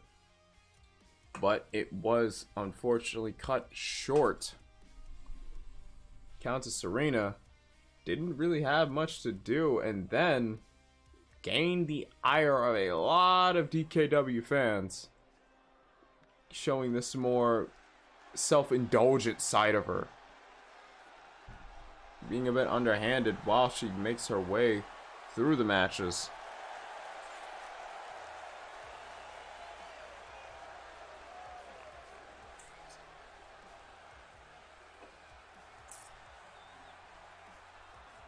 The following contest is scheduled for one fall. Making her way to the ring from Rancho Cucamonga, California, Ali Amir. It should be said, this match is sponsored by the Retro Kukuman Dojo and Taqueria Shop. I believe it was come for the food, stay for the body slams.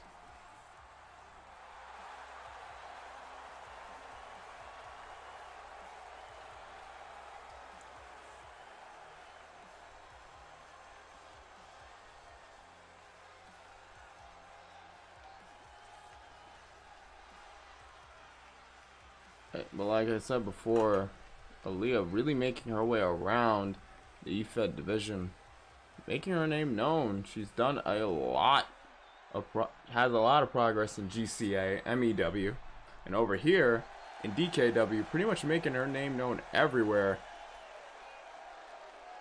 There's some who are not very fond of that. Serena, I'd imagine, would be one of them. From Transylvania, Romania, County Selena. Countess Serena tried to have a good run in the tournament. Made it past the first round, was eliminated in the second, I believe. And then sent down to the losers bracket where she had lost a second time to be eliminated from the tournament overall.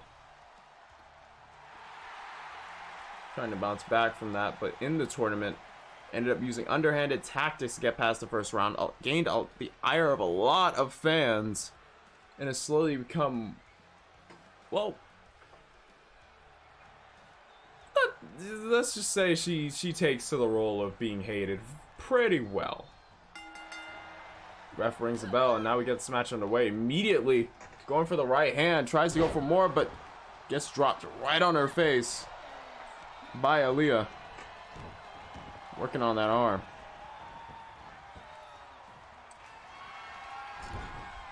Going up to the top. Big drop kick. No, gets sidestepped. Brings her up. Backs the neck. And now Amir reverses it with an arm drag. Kick to the top of the head.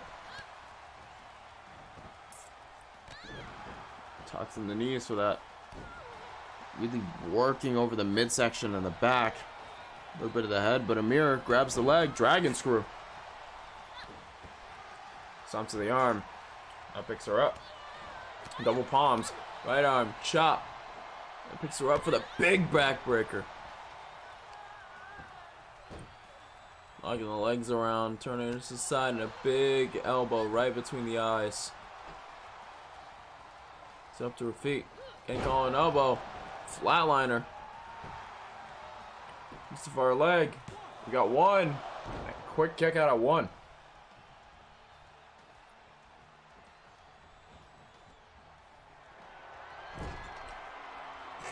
Mirroring a little bit. Oh!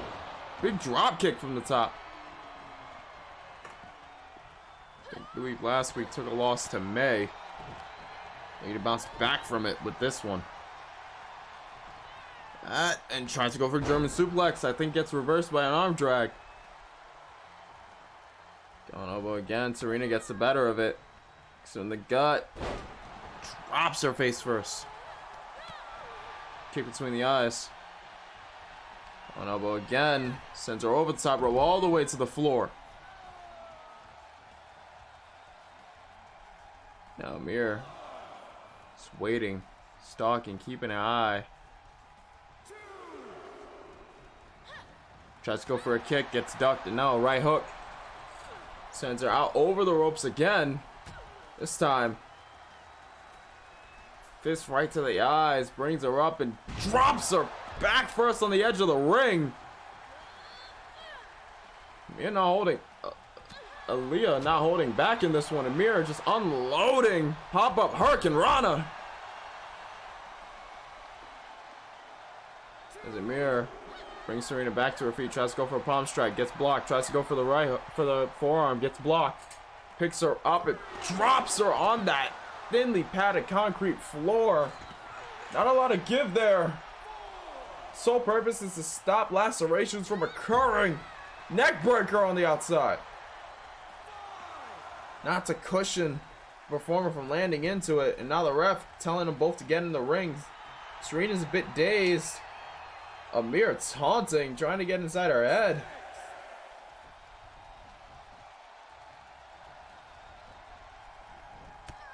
Now Serena unloading kicks. Goes up to the top. Down there, get up. From the top. Oh! Wait a minute! That's one of Amir's moves! And now, pops up Hurricane Rana from that.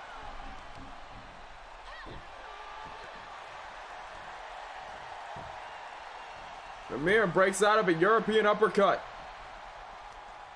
Tucks the head in, drops her face first.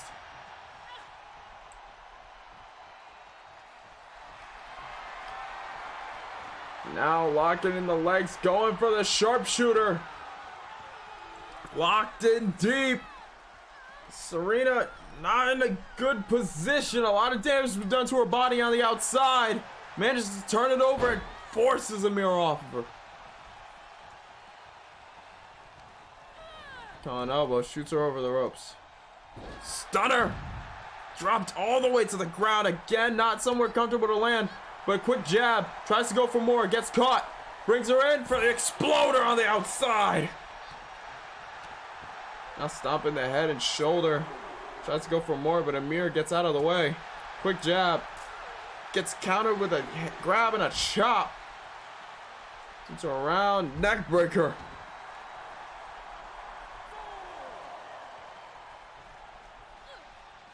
Let's go for another back elbow. Sends her straight into the ring.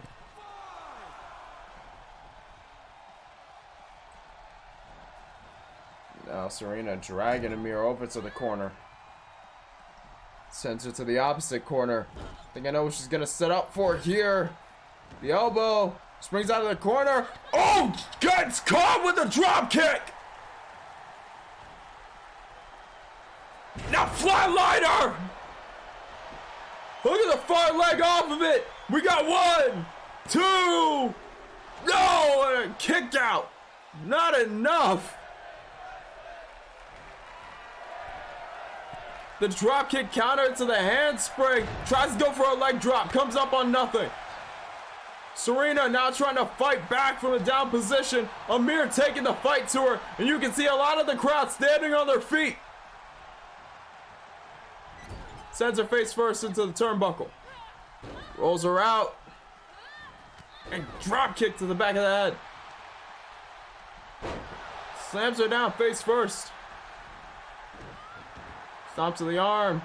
Really dissecting Serena at this point. She wants an opportunity. She's found it. She just needs to cash in on it quick. Brings her up to her feet. Double palm strikes. Unloading. Using every bit of momentum she has to inflict more and more damage. Kick to the outside leg. Connects the second one. Oh, gets sent out over the top into the ground.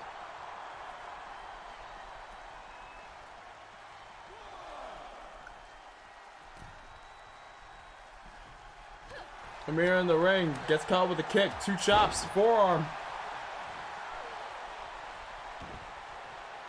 Now, from the top, Scarlet Eclipse! Without any wasted motion, flowing from one to another, no, and Amir kicks out. Confused and misled, misdirected, right into the Scarlet Eclipse, waiting at the top was Serena. And now Amir from the top was gonna look for something. Gets down as soon as she sees Serena on her feet. Turns her around, waist lock, brings her down the hard way. Stomp to the left arm.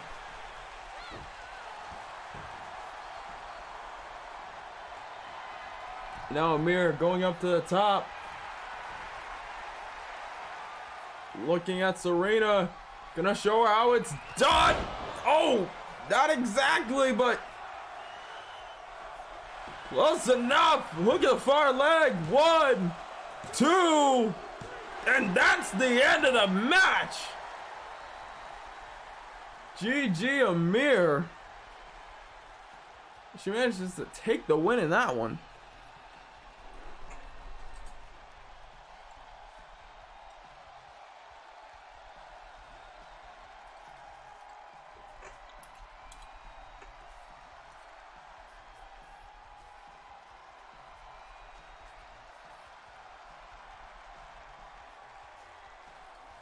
Here is your winner, Ali Amir.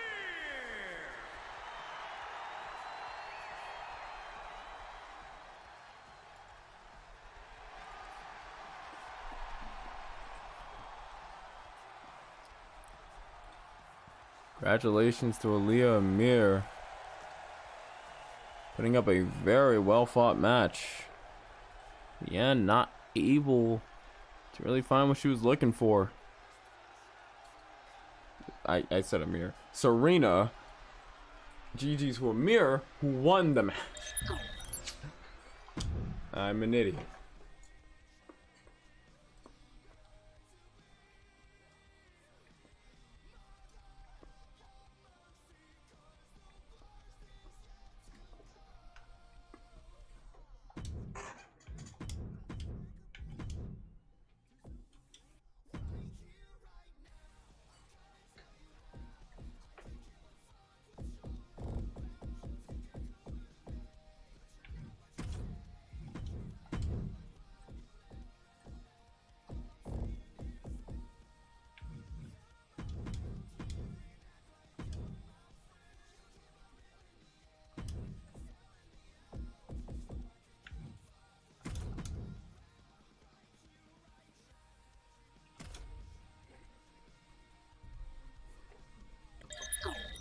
One-on-one. Sweet Paw goes one-on-one with Ellery. With Melissa Ewing in her corner. As of recent, Sweet Paw and Ewing being the #1 contender for that women's world title, both have been keeping an eye on each other, accompanying each other to their matches. Last week, Melissa went one-on-one with Victoria, who scored a win over Melissa. I'd assume that would mark her down for a potential title opportunity later on.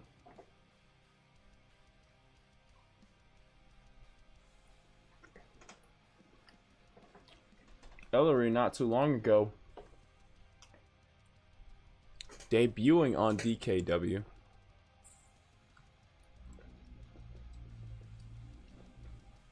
Ellery right now 1-2 in singles matches.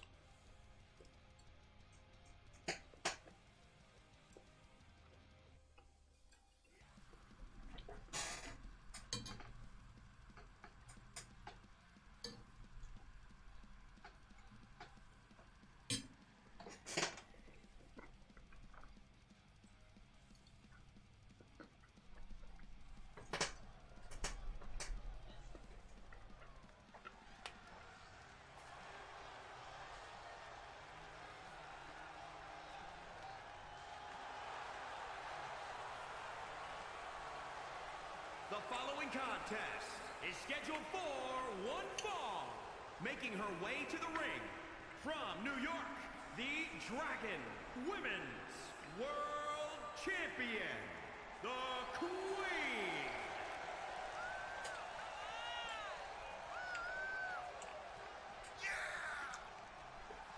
Sweet Paw went one-on-one with Danny Weaver. not too long ago to win that belt at a return show in February. After winning the #1 contendership. The match would start off hot as Danny would try to essentially start the match preemptively. She went after Sweet Paw as she was making her entrance. All hell broke loose, got into the ring. Through trials, reversals, and a hell of a match, Sweet Paw would end up claiming that title. But now, Melissa wound up winning the #1 contendership for it. Since Melissa was named #1 contender, she and Sweet Paw both have been accompanying each other to matches, whether out of respect or out of additional scouting ahead of their title match. I can't really say. From another time, LRE. Ellery, a saying from another time. Looking to cash in some opportunities for some titles, making her debut on DKW not too long ago. Back and forth with the wins and losses, though a win against the champion would put her into discussion for a title opportunity. She's already looking for that.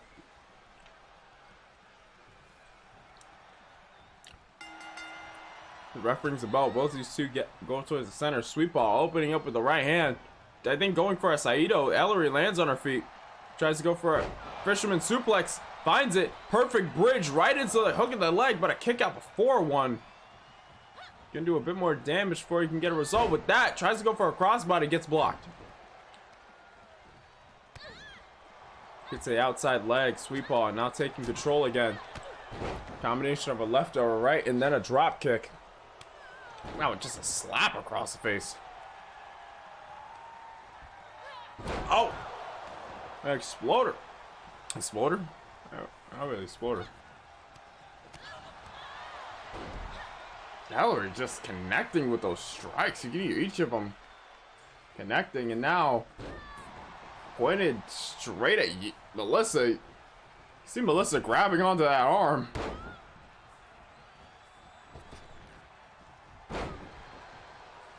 Goes out of the way. Does the champ. Right hand. On elbow. Brings her up. Plants her down.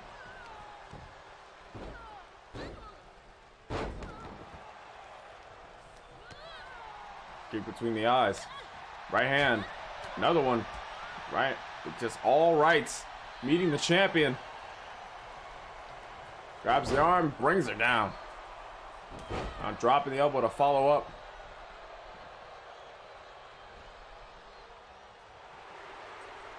A Sweet Paw. Saw Ellery was getting up. Tries to do it for more, but Ellery again. Throwing her over.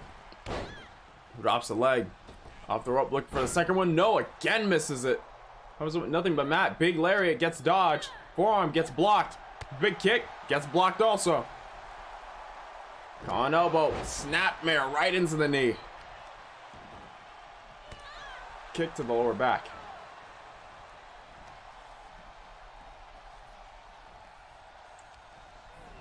On elbow. Sends her over to the corner. A body slam like that. Plants her. Tries to do some more damage with those kicks, but a dragon screw stops that right in his tracks. Kick to the leg. Right hand. Looks like spear kick. Tries to throw Ellery over the top. Stops her. German suplex. Folds her in half. Jesus. Ellery turning over. Senton from the top from Sweet Paw. Goes off the ropes. Drops the elbow once again.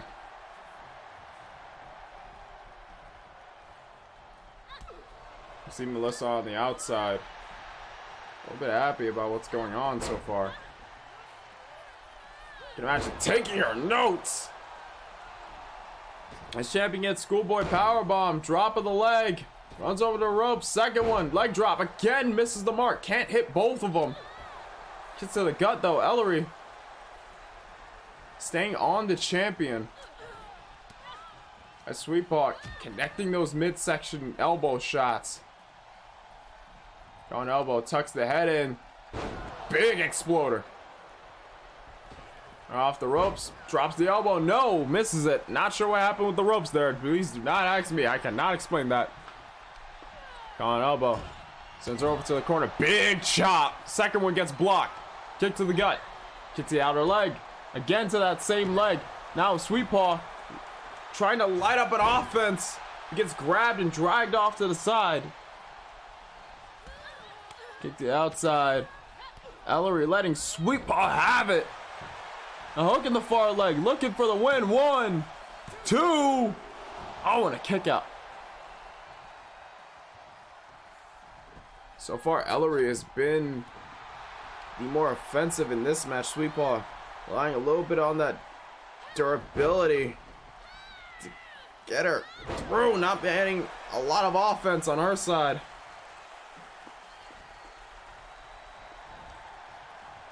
Brings her up to her feet. Kick to the gut. Runs off the ropes. Curb stomp!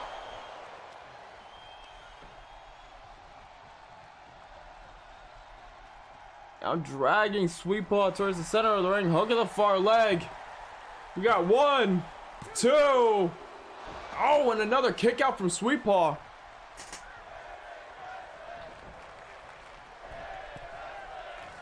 Sweet Paw working her way to her feet. Approaching Ellery. Shoulder tackle. No, gets sidestepped. On elbow. Picks out the leg from underneath her. Double axe handle. No, Ellery rolls away. Japanese style hip toss. Impressive counter. Brings her arm in. Throws her over. And now from the corner, I think Sweet Paw looking for the sweet tea punch. All the torque on that right hand right there. We got 1, 2. No, and a kick out of 2.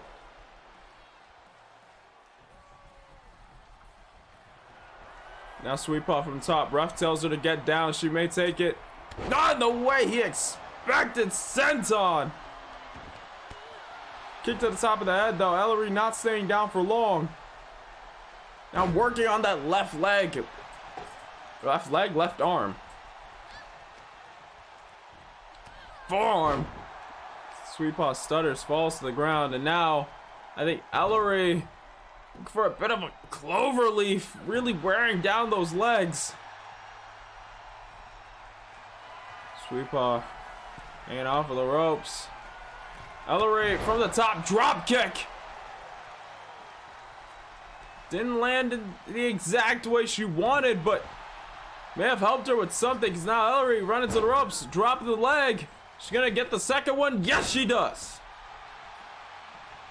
And now looking for it a second time. Second time hits it. And that arm stomping down on it. Kick to the top of the head from Sweet Paw though. Not staying down for long. Stalking Ellery. Another slap to the face. Puts her down, and I think Sweet Paw rearing up to put Ellery out. Flies over. No, Dragon's Claw gets reversed. Ellery moves right out the way. Hits her over the back of the head. Pump handle. Backdrop. Hooks the far leg off it. Will that be all? She's at 1, 2. No, and a kick out of 2.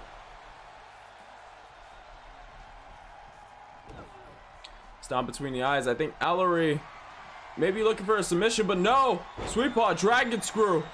Thought that was going to be the end of it. Said, no, I'm not going to let it happen. Slamming the back of her head into the mat. Comes in with a big elbow drop. Flattens Ellery. And now Sweet Paw waiting for it. And she puts a bow on Ellery. Full force dropping her. Look at the far leg. 1, 2, 3, and Sweet Paw leaves the match with a win.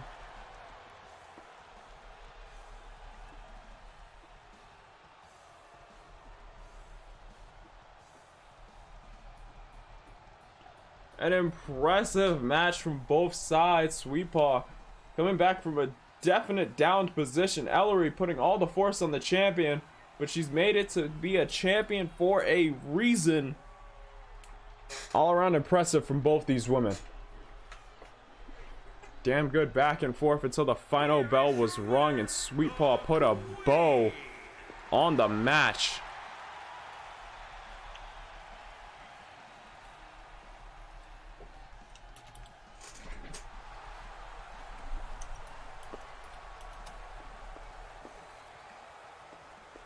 Impressive match from both these women, I have to reiterate.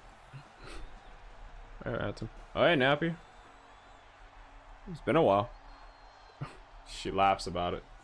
Yep. Just how Sweet Paw is.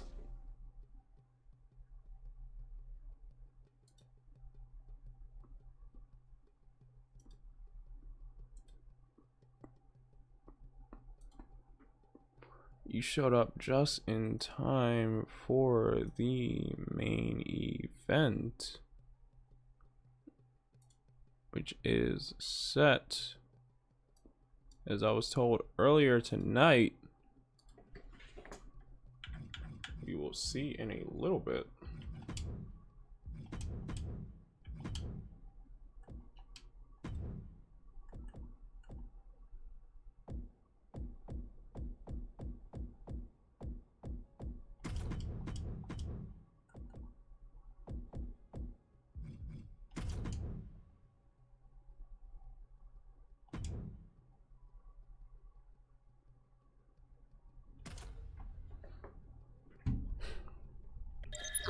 Third match in the best of 7 series. Legacy to Tutton. First match was a tables match. So Tutton did take the win in that one. Second match was a backstage brawl between the two. Legacy would go off with a shovel, just beating Tutton over and over again. We found out after the medics got to him, Tutton is clear to wrestle, though that bludgeoning from Legacy definitely did not leave the best of conditions. But Tutton's willing to go through with the rest of the best of 7 series. And the next match doesn't get any easier for the two, as they are locked inside a steel cage. Best of 7 match spurned from Tutton winning the title, Legacy winning it back, and management not wanting a pattern to start up again. So a best of 7 series was called and announced that will transition from 2K22 over to 2K23 to crown who the real champion is, and then from there everything will continue as scheduled.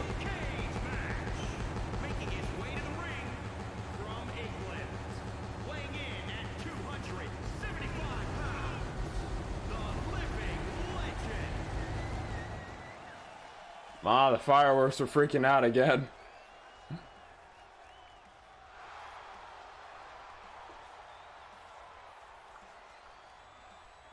Legacy coming in hot.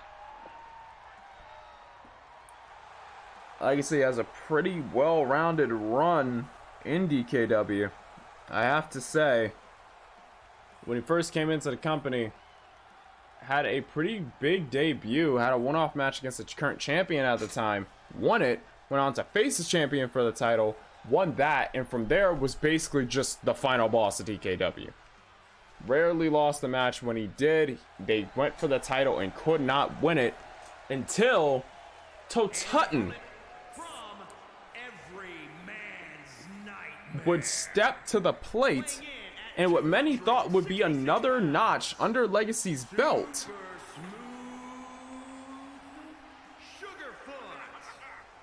What everyone thought would be another notch in Legacy's belt of title defenses would end up being Tutton's win, taking the title and then defending it against Legacy.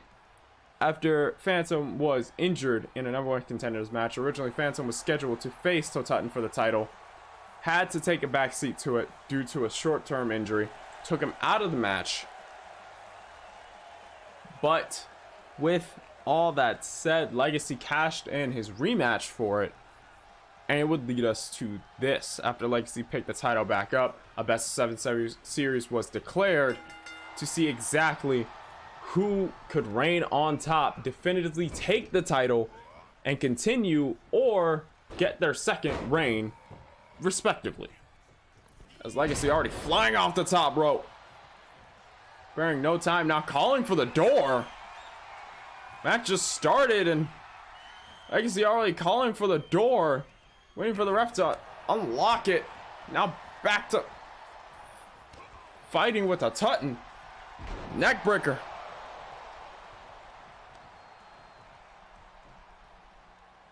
Now dropping the knee. To Sutton. Going back and forth. Hitting the leg drop. But yeah, Napier, how's it been, man? It's been a while since we last seen you. Everything alright? You've been keeping up with the show? It's now to Tutton. Trying to escape the cage, climbing out of it. Slams the leg into the cage. Legacy trying to keep Tutton in this. Collar elbow picks him up. Oh! Different angle of that Alabama slam, but still did the trick. And now yanking on that leg.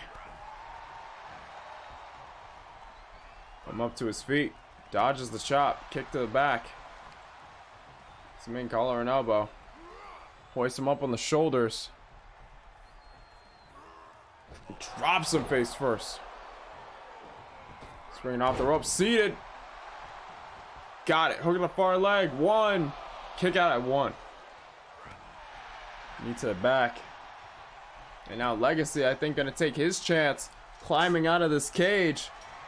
Guy's so tall, he can actually just reach out and grab the ledge. But Tutton not letting him get far. Both men throwing each other into the steel. On elbow again, shoots him off into the corner. Now just hits him with a knee spear. Trying to go for more, but Legacy puts up that foot. On elbow again. Hoists him up on the shoulders. Alabama slam again. Now Legacy ascending. Wait a minute. Decides otherwise. Goes for the swanton. Trying to make sure he's down. Look at the far leg off it. We got one. And a kick out at one.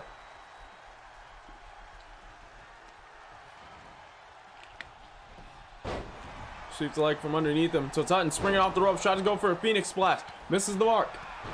Now Legacy just peppering him with kicks.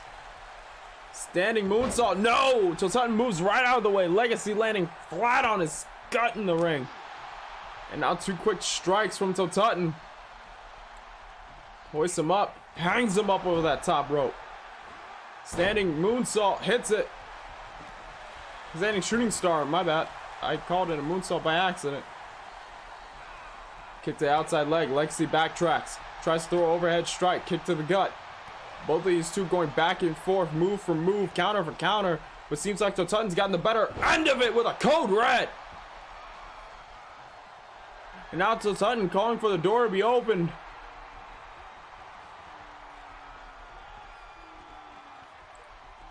You can win this match by pitting or submitting your opponent, and one way you can get out of this match is essentially leaving the cage or escaping it.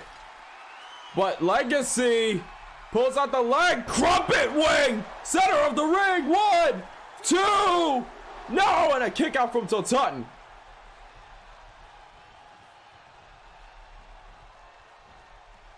Brings him up to his feet, tries to go for the double trigger. Kick to the side of the face. Rings in the leg. Leg DDT. Really trying to weaken those knees. So when he goes for it again, it doesn't work. Crossbody. Misses the mark. Overhead shot. Swing off the ropes. Pele kick. No. Misses the shot again. Now working over the legs. Tries to go for another one. Legacy grabs it. Dragon screw. Both these two going back and forth. Returns the favor with another dragon screw from Tutton. And now just kicking him. Is off the ropes. Phoenix splash. Now Tutton ascending to the top. Gonna take his chance to climb out while Legacy is floored. I think so Tutton. They have exactly what he needs to get out of the ring. Trying to climb down. Legacy coming to consensus. Moving over. Strikes till Tutton. Stops him in his tracks. Wait a minute till Tutton. Kicking Legacy off. Legacy lands on his back. Hauling ass right back over. Not trying to let Tutton get away, but Tutton already climbs to the other side of the ring, staring Legacy down. And he's made the escape to make the score so far 2-1.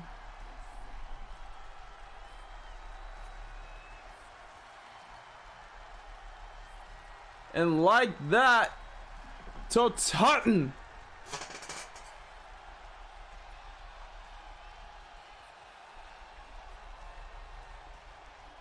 manages to pick up the third match in this series.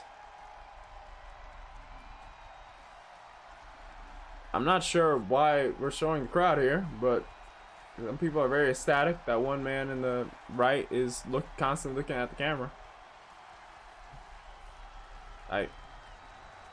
Was one of the cameras knocked down? Here is your winner, That was the camera knocked down.